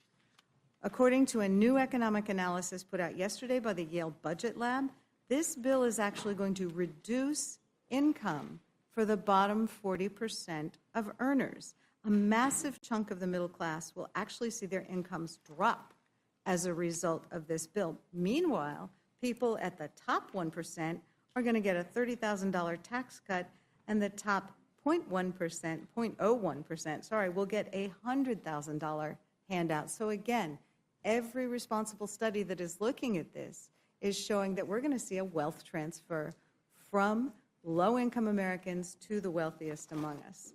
And all of this is going to be paid for with borrowed money. The bill adds nearly $4 trillion to the debt. That's not me saying it. It's Moody's, the Wall Street Journal, the Committee for a Responsible Federal Budget. It's going to be the single largest increase to the deficit in American history. Republicans say the tax cuts will pay for themselves. It's a lie. It always has been. It was a lie in 1981, it was a lie in 2001, and it was a lie in 2017. It's still a lie today. The promise of tax cuts for the rich creating jobs and economic growth has never materialized, and we have the data of half a century to show that. What we have witnessed is a massive increase in income inequality, an acceleration of corporate concentration, stagnant wages for workers, jobs shipped overseas, and an economy that doesn't revolve around Main Street, but around shareholders, Wall Street, and CEOs. The climate provisions in this big ugly bill are no better. It represents a near total rollback of the historic investments in clean energy and environmental protection that we enacted in the Inflation Reduction Act. These cuts are going to jeopardize 1.75 million good-paying construction jobs and billions of dollars in private sector investment that is growing our economy now with solar, wind, and hydroelectric projects. We're slamming the brakes with this bill on some incredible economic growth and ceding energy dominance to China. Also, our Republican colleagues can placate their fossil fuel donors. This bill is a brazen handout to polluters. It has sweetheart deals for the oil, coal, and gas industries that read like they were written by lobbyists. It mandates lease sales in the Arctic National Wildlife Refuge, threatening one of the last truly pristine ecosystems on Earth. It opens 4 million acres of public land to coal mining and slashes royalty rates, a direct subsidy to the oil and gas industry. And household energy costs are going to go up as a result of this bill. We've seen 2 studies already showing that costs for energy in my state, in Pennsylvania, in New York, are likely to increase 7 to 8%. In Minnesota, they're likely to increase by 12%, and 16% increase in energy costs for Texas and South Carolina. This bill not only repeals clean energy tax credits for wind and solar, but imposes a steep excise tax on any new wind or solar project that doesn't comply with restrictions that are designed to be impossible to meet. This is a particular burden on Pennsylvania because Pennsylvania's legislature recently passed a law to help our schools convert to solar energy, using some of the credits in the Inflation Reduction Act. And this was viewed as a win-win-win-win because it was good for our construction folks, it was good for our school districts because it was lowering their costs of construction and of energy costs moving forward, and of course it was good for folks who are concerned about the environment. So it was a broadly bipartisan bill.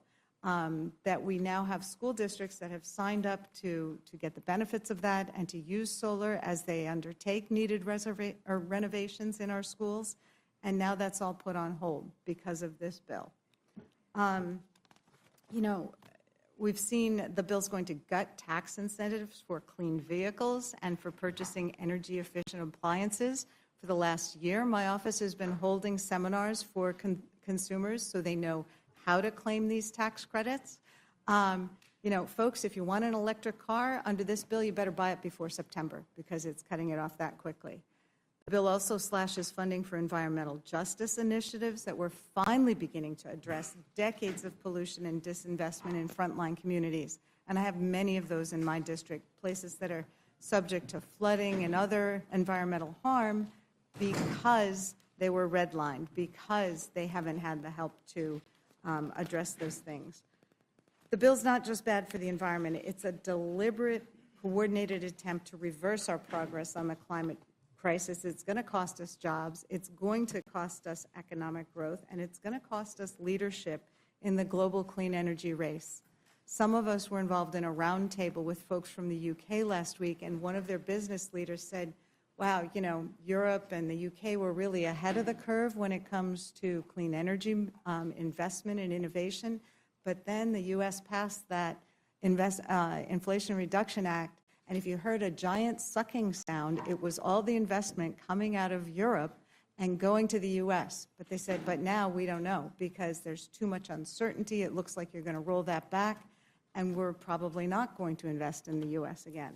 So, you know, this is a multi-billion-dollar gift to the most polluting industries on the planet. It is a betrayal of future generations. And when you add the environmental harm to the harm of adding $4 trillion to the deficit, it's a betrayal of our kids. So we've also got issues of the money that's being added to the budget in this bill, especially around immigration, the dollars that are being sent to private prison contracting companies, billions of dollars. We know that they're supporting this administration in its claims that they're only going after the worst of the worst, but certainly the scenes that we're seeing on the ground are telling a completely different story. We've seen masked agents grabbing hardworking people, not hardened criminals, but people with no criminal past from their workplaces, from court appearances. The administration has ripped families apart, detaining grandmas and landscapers without notice and without any information about where they're being held, including disappearing people to countries they've never been to based on tattoos. U.S. citizens have been mistakenly arrested, and we're on track to see more deaths in ICE custody since that information started being publicly reported in 2018. You know, the reality is it's not the worst of the worst. According to a recent report from the very conservative Cato Institute, 65% of the people taken by ICE have had no convictions whatsoever. Clearly, this ICE, et cetera, is not deporting the worst of the worst. They're just trying to meet Stephen Miller's quotas, no matter who gets hurt in the process. So, you know, in addition, we have concerns that this is being done at the expense of legitimate national security and crime-fighting efforts. What we're seeing on our streets is dystopian, it's un-American, and people, including U.S. citizens, are scared of their own government, which is not something I ever thought I'd be saying, and it's really horrific to see. But Americans understand that when an immigrant is denied due process, it's a slippery slope for everyone. Because if the government doesn't have to prove whether someone's a citizen or not, whether there's a criminal or not, then they can take anyone. Without the rule of law, who's to say who's a threat to our national security or just a threat to this White House? So none of this makes people's lives better, doesn't make our country safer. We do see our colleagues trying to rush through a 940-page bill that touches everything from taxes and health care to border security and defense spending. No one has had the time to read all of it or review all the changes it makes. Senate released the text on, I think, early Saturday morning, made major revisions as recently as noon. And there are real consequences when you rush through bills. We saw that with the 2017 Tax Cuts and Jobs Act. There were major drafting errors in the scribbled provisions in the margins of that bill that it took years to sort out. You know, when the House voted for the first time on this bill, many members of the Republican Party said they hadn't read the text and began complaining about the provisions weeks later when they finally took the time to do that job. So here we are again with a bill that is almost 1,000 pages long, new material added overnight and this morning. Aren't our colleagues, our Republican colleagues, offended that the Senate is trying to jam this bill down your throats, that you're being told, just go ahead and hold your nose and vote for it, don't worry about what's in it, because the president wants it, so you just have to roll over. This is the largest spending bill in history. It costs more than the CARES Act, the American Rescue Plan, the Infrastructure Bill, and the CHIPS Act combined, and it's not paid for. Republicans are going to make the country borrow another $4 trillion, not for clean energy, not to promote health care, not to promote housing, but to pay for tax cuts. It doesn't sit well with my constituents. It shouldn't sit well with yours either. If this bill is passed and it's sent to President Trump, then our Republican colleagues will be responsible for the most expensive and wasteful bill in our nation's history. The biggest transfer of wealth, the biggest loss of health coverage that our country has ever experienced. And I think it's a tremendous failure of leadership that despite all the opposition to the bill, despite its cost, despite the major fiscal implications, that the country's being sent off a cliff. And watching this bill advance is like watching a train wreck in slow motion. It doubles down on policies we all know will leave our country worse off. It's a roadmap to a sicker, hungrier, and more unequal America. Hospitals will close, people won't get the care they need, our kids won't get the food they need, and the rich will get richer, no matter the cost to everyone else. This is a mortgage of our future. It's putting us deeper in debt. It's a legislative failure. It's a moral failure, and it should not become law. You will be shocked to know I have some questions. Ranking Member Boyle, do we have a distributional analysis from CBO for this bill? Given the Senate changes, we do not. Even with JCT, they were only able to do distribution analysis just on the tax portion.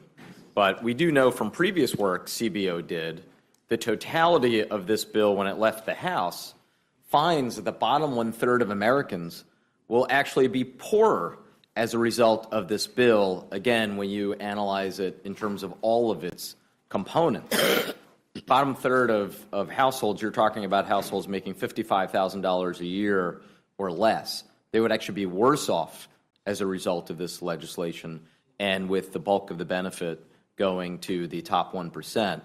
Now, the Senate changes will impact somewhat that distribution analysis. All indications are it will actually get worse and not better. I know we've seen a new budget analysis from the Yale Budget Lab, which in the pale pink is the House version of the bill and the redder one is the Senate version, and it shows that the bottom 20% of American earners are going to have a household income that is almost 3% less than it is now, while the wealthiest among us are going to be about 2% wealthier. Everybody's getting more if they start with more. And I would seek unanimous consent to enter the Yale budget analysis in the record. Without objection. Thank you. Can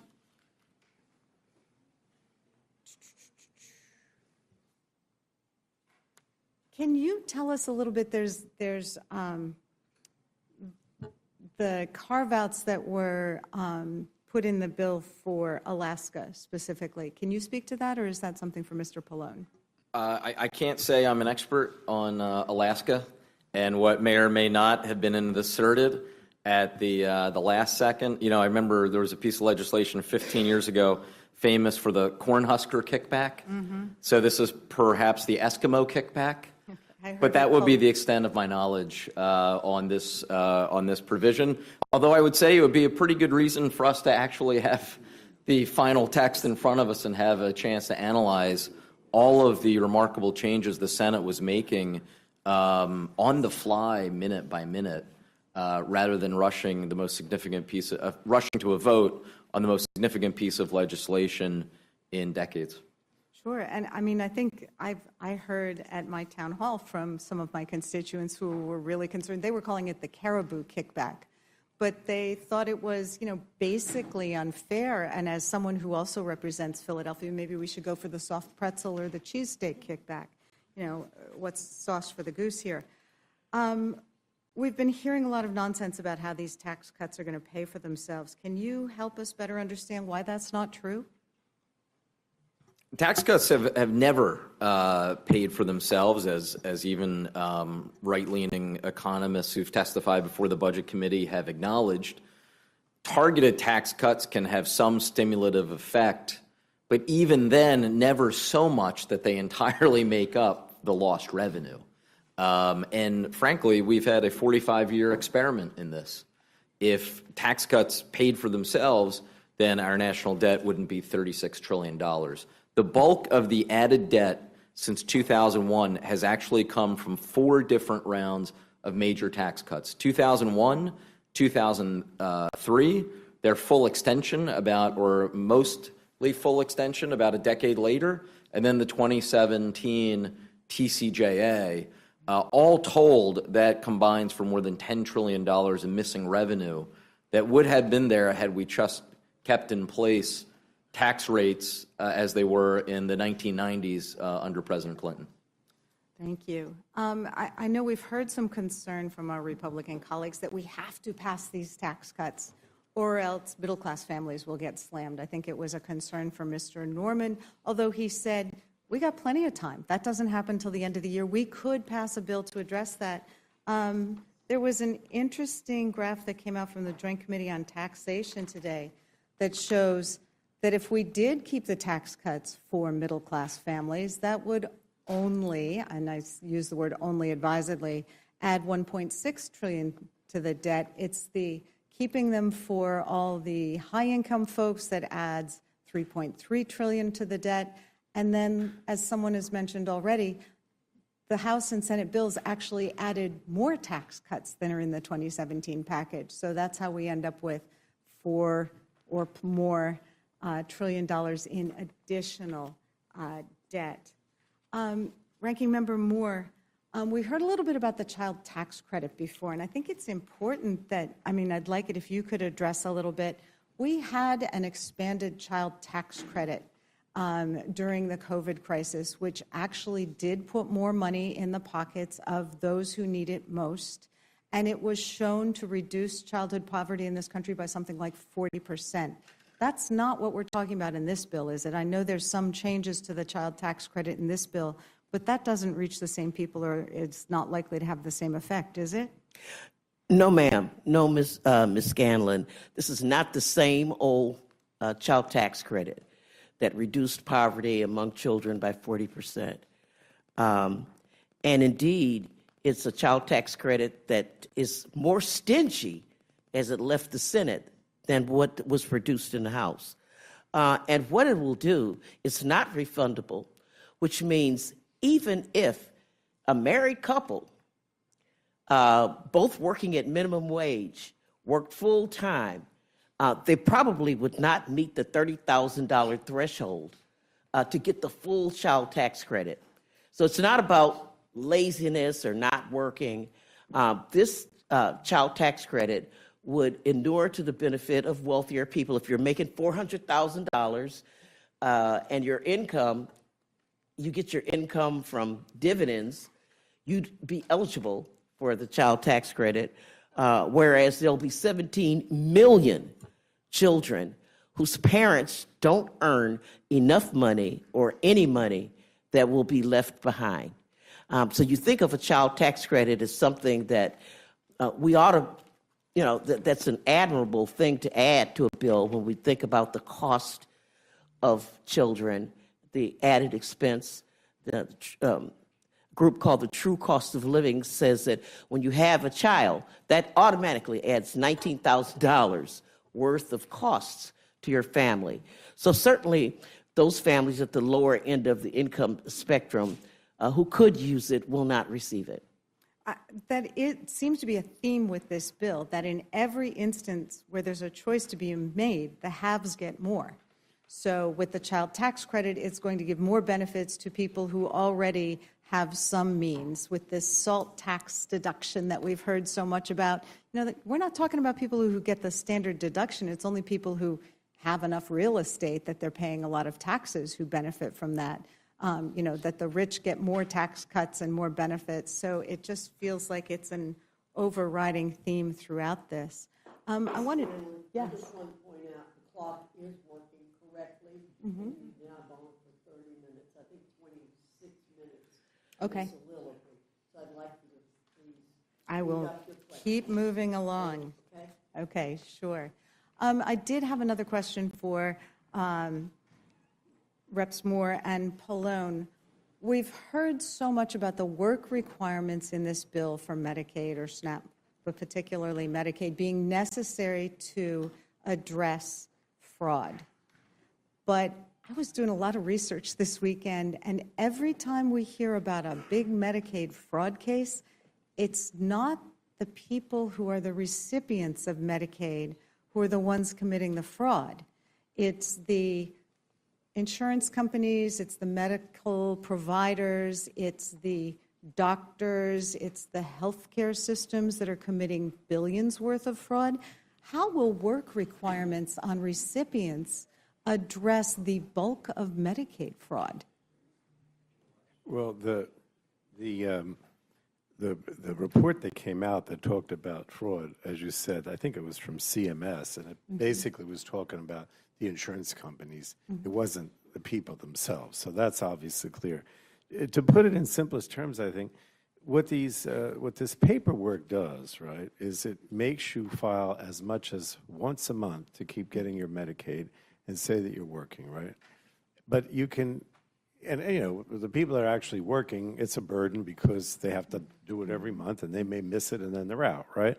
But I think the bigger problem is the fact that if you want an exception to that because you're disabled, because you're pregnant, or the various categories they put in, those are extremely strict, right? So let's use an example. Like if you're disabled and you want to get Social Security disability, right? That's a very stringent test, right?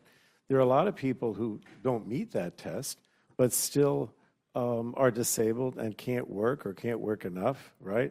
Those people, the way I see the definition, they're out, right? So what they've done is they put all this paperwork and burdens on people that even if you think you can qualify an exception, you're not going to be able to. And that's what happened in Georgia. That's why in Georgia you had those 300,000 or 400,000 people that were eligible for Medicaid expansion, but only 4,500 actually qualified, not because they weren't, they actually weren't able to work. Maybe you're taking care of a relative, right? And that's a category that's in there, but how do you actually prove that, because these are so stringent, that that's legitimate? I mean, this is the problem.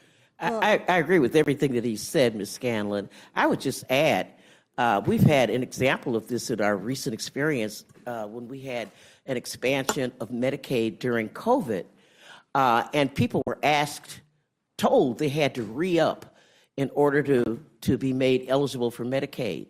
70% of the people who fell off of Medicaid were people that fell off because they didn't keep up with the paperwork. They didn't notice and they were eligible. And so I think that this bill, very cynically, is really claiming $1 trillion worth of savings just by frustrating people who may otherwise be eligible by having them on this treadmill of eligibility. Well, it does seem like an area for reduction of regulations that maybe our colleagues could agree with us about. I think any of us who've done constituent services work know, certainly Social Security, people get denied on their first round. They have to appeal. We deal with this all the time. We saw the same things that you did, Ranking Member, with respect to people who were kicked off and having to try to work with them to get them back on. So I am concerned, and the CBO seems to have affirmed that it's not that it's people who are not eligible getting kicked off, it's eligible people who won't be able to meet the requirements. But I'm more concerned about the fact that if we really want to address abuse, the billions of dollars that is going to insurance companies, to medical device manufacturers or distributors, et cetera, then it's a real problem that this president has fired the inspectors general who go after that fraud and have been very successful in bringing down, major abusers, including some members of the Senate, and that there's now a proposal in the 2016 fiscal year budget process to slash funding for the General Accounting Office, which also works on cutting that kind of fraud and abuse. Ranking Member Pallone, we've been hearing about how this bill is going to increase energy costs. Can you tell us why that's happening? We just saw this new language on Saturday, and we're seeing that everyone's constituents are going to see higher costs, 5 to 16, 17%. Well, in general, what we find, I talked before about all of the above, which is my philosophy, right? You want to do fossil fuels, you want to have nuclear, you want to have clean energy, so be it. You can ask Chairman Guthrie, I've never been opposed to any of those, right? But the problem is if you cut off the clean energy, which is, the wind, the solar, whatever, then inevitably, and you put the burden more on fossil fuels, right? Well, right now, those things are more expensive, right? I mean, particularly coal, for example, which everything the Republicans have done in the committee in the last 6 months has been to try to encourage coal. Right now, that's more costly, right? So just in general, by cutting your clean energy arm off, which is essentially what this does, you're raising prices in general, right? In addition to that, as you mentioned, and again, part of this is, my understanding is a lot of these things were in that last, I don't know what you call it, I'll call it the manager's amendment at the end, which, I hope I know what was in it, because frankly, it's been difficult. At 12 o'clock, we got them. So I don't think they call it the manager's amendment in the Senate, but whatever they call it, right? That, from what I understand, just wiped out almost all of the credits, if you will, for any kind of clean energy, right? And they did, I think, have a tax on clean energy, which they got rid of, thank God. So we went from encouraging clean energy to actually taxing clean energy, which now the tax is gone. But I mean, all these things, and we did so many things to try to help people pay their energy bills too, a lot of that, So it's just an across-the-board increased costs, in my opinion, primarily because they've eliminated any help or any movement towards clean energy and moved in the opposite direction. It certainly doesn't seem like something that looks towards the future. We have heard quite a bit with respect to the Medicaid cuts about senators being so concerned about the impact of those Medicaid cuts on rural hospitals that they added a fund to try to prop up rural hospitals.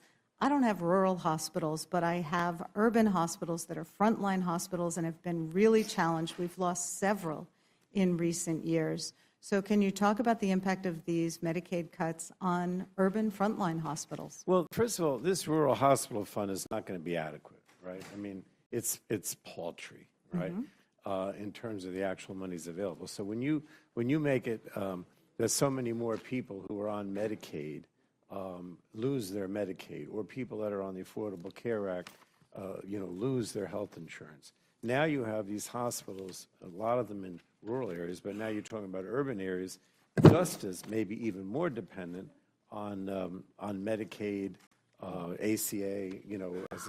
In those cases, by making those people now uninsured, they have to absorb all the costs of the uncompensated care.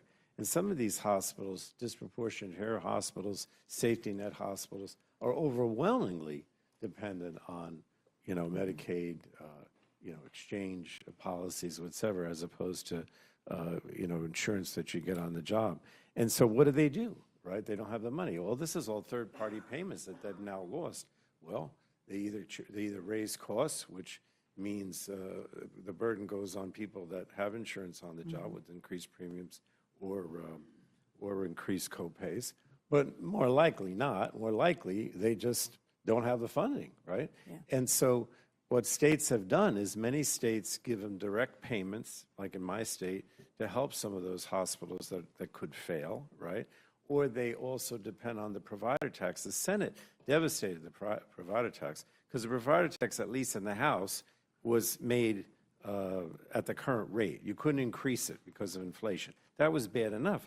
But in the Senate bill, they actually decrease the provider tax even if you already had it. So if you're charging 6% now, and they're going to make it, I don't have the actual number again. It'll go down to 5, it'll go down to 4, it'll go down to 3, to the point where it doesn't even exist anymore. And even though you say, well, okay, you don't have to pay the tax, the bottom line is the way that formula is distributed, as you reduce the provider tax, they get less money in the hospital's back. And that's what's devastating. But any kind of safety net hospital, whether it's rural or urban. Ranking Member Craig, I had a couple questions for you. I'm finishing with the last one. Yes.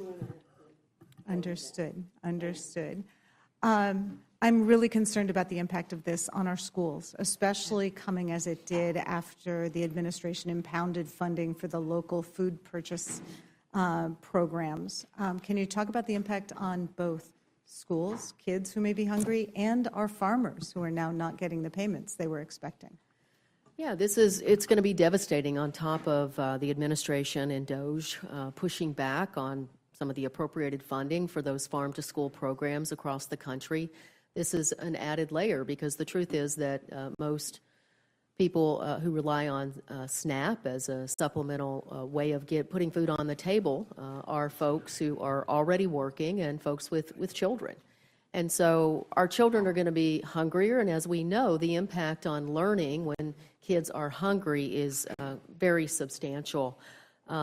You also asked a few minutes ago about the contours of the agreement that came back from the Senate. We're all still learning that framework, but as it relates to the cost shift to states, my understanding is because the carve-out that was attempted for the state of Alaska could not pass muster with the Senate parliamentarian, they had to go back to the drawing board. And I think about just how ridiculous the policy sounds of now we're going to let D.C., Florida, Georgia, Maryland, Massachusetts, New Jersey, New Mexico, New York, and Oregon, including Alaska, because one state didn't pass muster, we're going to let them all get 2 bites at the apple of delaying implementation of the cost shift because they are the states with the highest error rates in our country.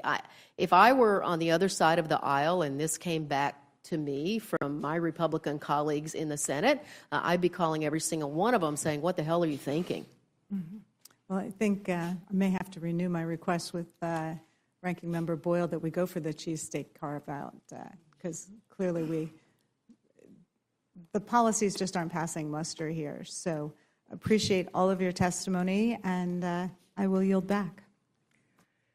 Very much. Ms. Fishbach, you're recognized. Madam Chair, I yield back. Thank you. Mr. Neguse, you're recognized. I thank the chairwoman and the ranking member, and of course, welcome back to all of the chairs and ranking members, and thank you for your testimony today. I, of course, oppose this bill for all of the reasons that my colleagues, Ranking Member McGovern and Representative Scanlon, articulated. I think it is a terrible bill. I think it's cruel. I think it'll have devastating consequences, certainly for the people of Colorado that I represent, but ultimately for millions of Americans across our country. But I will also just say this before I jump into a few questions that I have for the members that are here today. I think that the process has been abysmal. It's a debasement of the way in which the House is supposed to operate. Most of you, the last time you were here in the Rules Committee was at 2 a.m.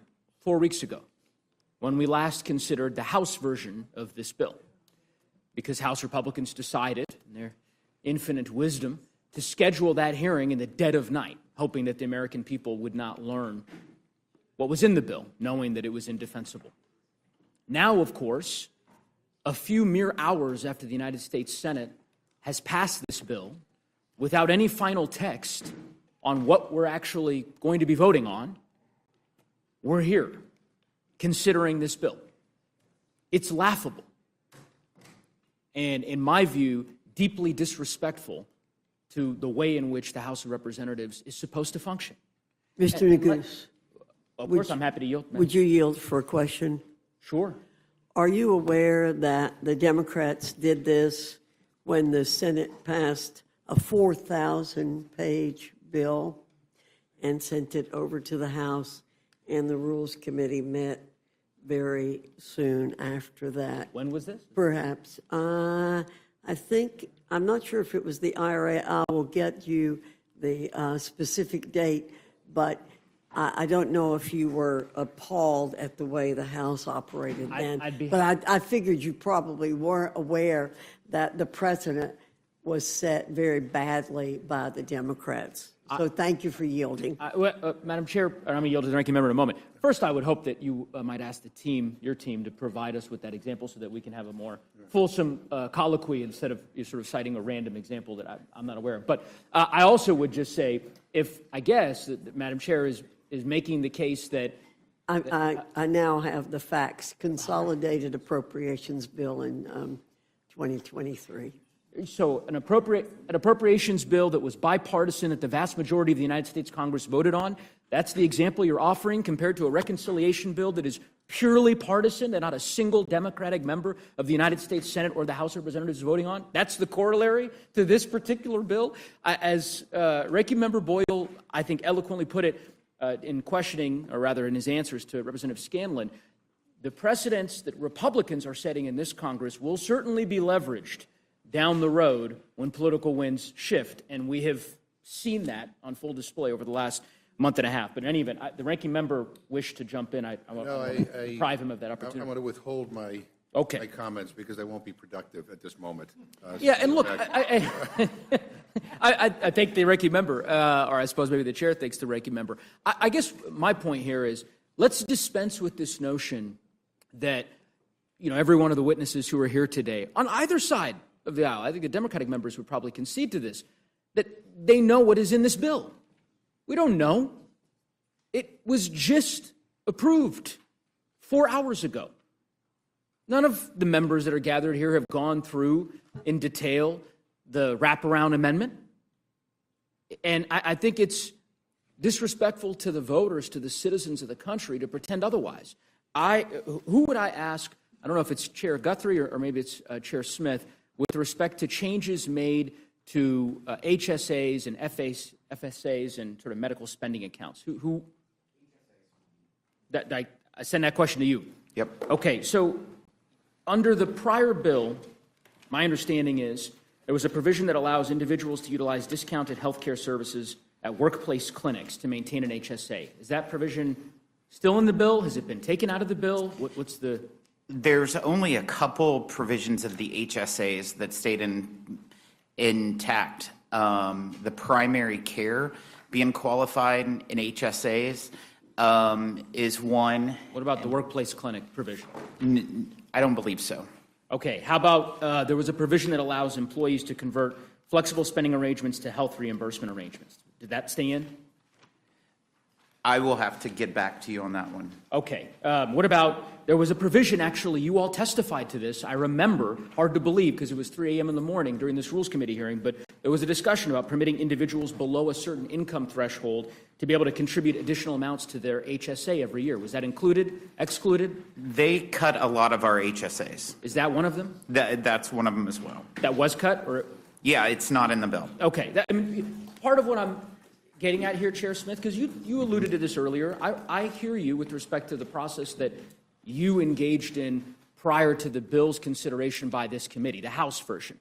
But no one can argue that this is good governance, that we should all gather here and in real time figure out together what provisions of the bill that was passed by the House had survived and which were excised as part of a political gamesmanship to get the necessary votes in the Senate. That's my process point here. If in regards to the tax portion of the bill, there's 103 different tax provisions that's in the Senate version. Of those 103, 85% of them are either identical or just technical changes because of the parliamentarian of what we passed out of the House. What are the new ones? Are there new ones? Yes, there are.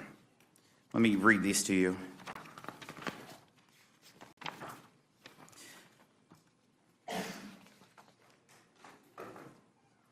So the new ones that they added was the dyed fuels, which is Miss Moore's provision that she likes. New markets was included, made permanent, the new markets tax credit program. They eliminated the deduction on sports teams owners that was in there. They eliminated the SALT workaround that was within the House bill. I'm trying to just do tax through here. Sure. The increase in excise tax on private foundations was eliminated, which we had in the House bill.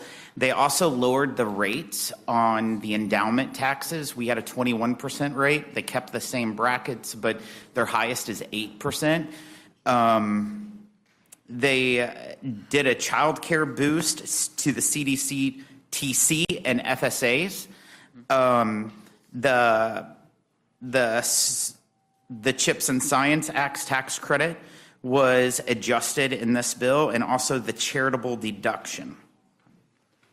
I think you're missing one. Which one is that? Whalers. What's that? A new tax break for whalers, right? Am I? Are you talking about allowing someone who uses a harpin to deduct the cost of that harpin? Correct. That's included. It's a business expense. It's a new tax break, It's right? a business expense that was capped at $10,000, and now they can deduct it. Up to $50,000, right? Yes. Yes. Why was that added? I think we all know. You would right? have to talk to the senators. I'd have to talk to the senators. I don't know. It was kind of convenient, Chairman Smith, that was the one addition that you omitted from that list you provided. But I think I would probably more that I. Well, that may be the case. I think it's emblematic of the broken process that the Senate engaged in.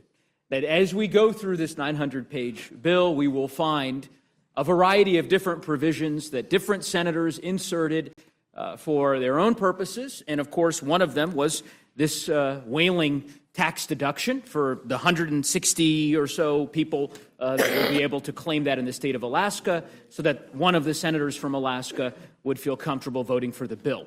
I don't think that that's, in my view, the way this process should unfold. But in any event, while we're having this colloquy, Chairman Smith, Is that all it took?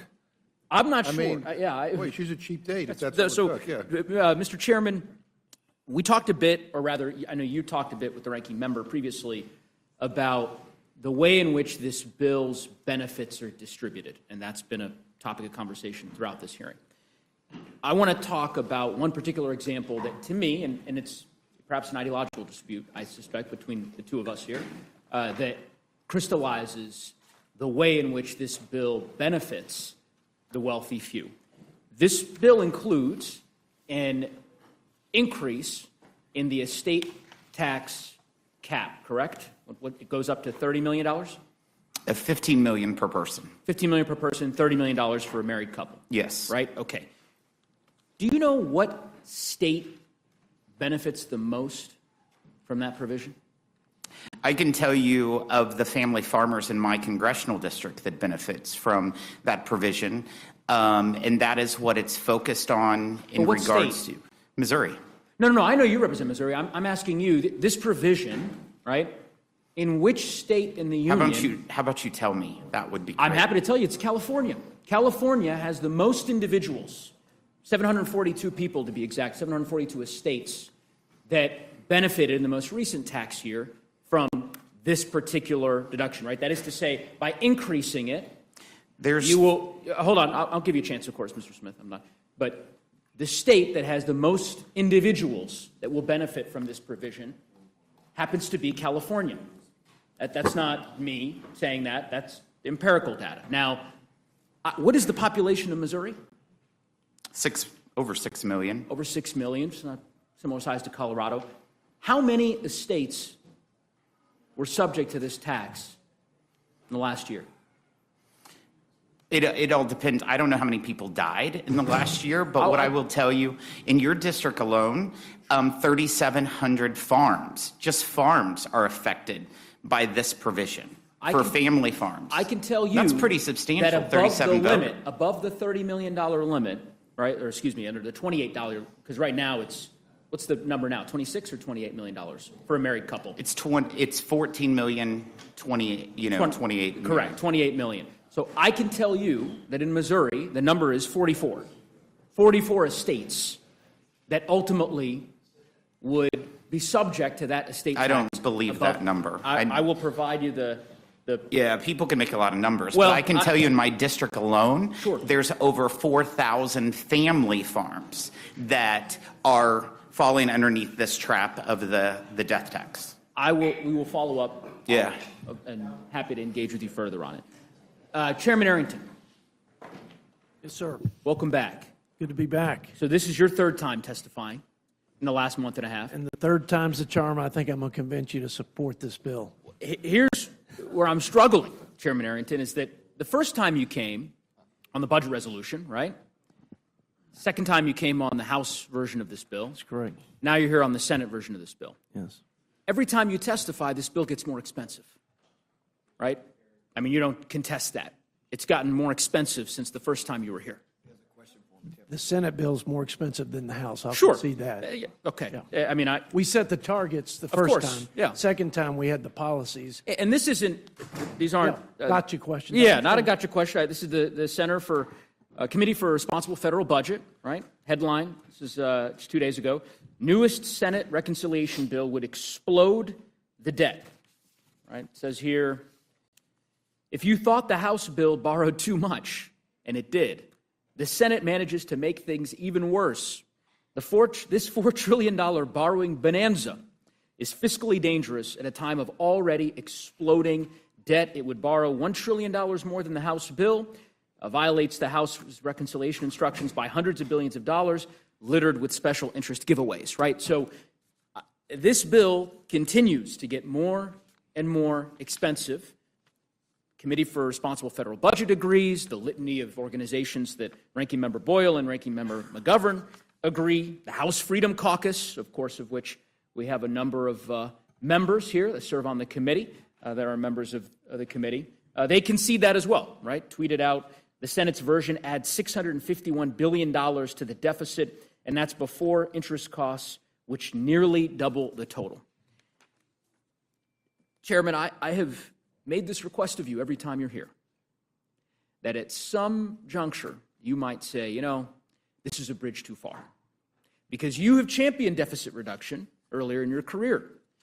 But, the Speaker is asking you to defend something that is indefensible with respect to deficit reduction. And it's not me making this case. So I just, and I'm going to give you an opportunity to respond here, but what do you say to the House Freedom Caucus? What do you say to the Committee for Responsible Federal Budget? Why not engage in a conference? Why accept what the Senate has sent you at face value? You're the chairman of the Budget Committee. Well, I think you would agree that in large legislative initiatives like this one, Democrat-led or Republican, there are things you like about a bill, things you don't like about a bill, things that you, and certainly that exists for this bill with me. I have my policy preferences, and I'm certain that my colleagues do as well.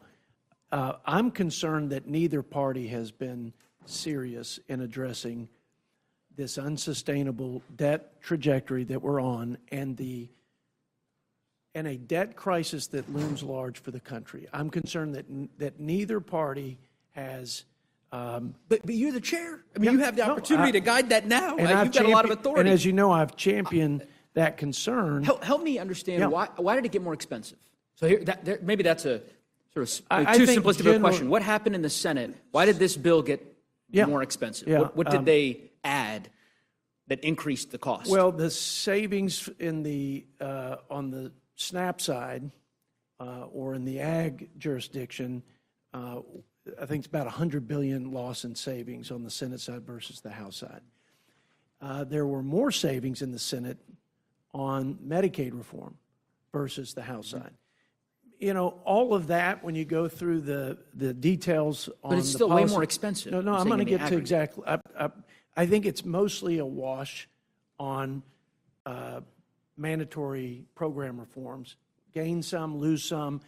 the tax policy is where the additional expenses, that's where the preponderance Got it. of the difference in cost in the Senate versus the House. So why not go through this bill and find some opportunities to get some of the pork out of the bill, which I presume would, maybe satiate some of your colleagues in the House Freedom Caucus, certainly would be a lot less harmful to the deficit. I mean, why not? Let me give you an example. Yeah. This bill includes a slush fund for OMB, upwards of $100 million. You're familiar with that? I'm familiar with a lot of the funding. Right, in this and bill. that wasn't in the House version. So, you're not going to ask all of your colleagues to just give a $100 million blank check to the Office of Management and Budget. That doesn't seem like good fiscal policy to me. I can't imagine that you think that that's good fiscal policy. Well, if it was used, for example, to oh, come on, Chair. No, this is a fair and true statement, and I think I've said it before. If I haven't, I've believed it. I think there are ways to invest money in the oversight and the infrastructure to actually prevent fraudulent and even unintended overpayments. So is there no pork there's in this ways bill then? There's in OMB, in fairness to OMB. No, I'm talking about in the bill. Yeah. There's no pork in this bill that we can take. It's a pork-free bill in your view? That's it? This is just... If you'll ask me specifics... What about the Garden of Heroes? $40 million for President Trump's Garden of Heroes. Can't we, why not just say, you know what? We've got a huge deficit, and that's probably not the most prudent way to spend our taxpayer dollars. Let's just reallocate that $40 million. That's a bridge too far for you? Well, I think there's not a bill that I've read and reviewed since I've been a member of Congress, certainly since I've been the budget chair, that I felt lived up perfectly to what I thought we ought to do in stewardship of tax dollars, and what I thought was consistent with the constitutional scope and I hear you. of this, I hear you, Chair of this Arrington, but I federal think government. you could understand our struggle because, as I said, last 7 weeks, you've testified a few times here. Every time you testify, this bill gets more expensive, and the answer is always, well, down the road, of course, we could address this, and there are ways in which we can try to identify potential places where funding, where potential cuts can be identified, and so on and so forth. Here is an example right in front of you. $40 million. You could take care of that today. There's an amendment, I believe, that was submitted. You could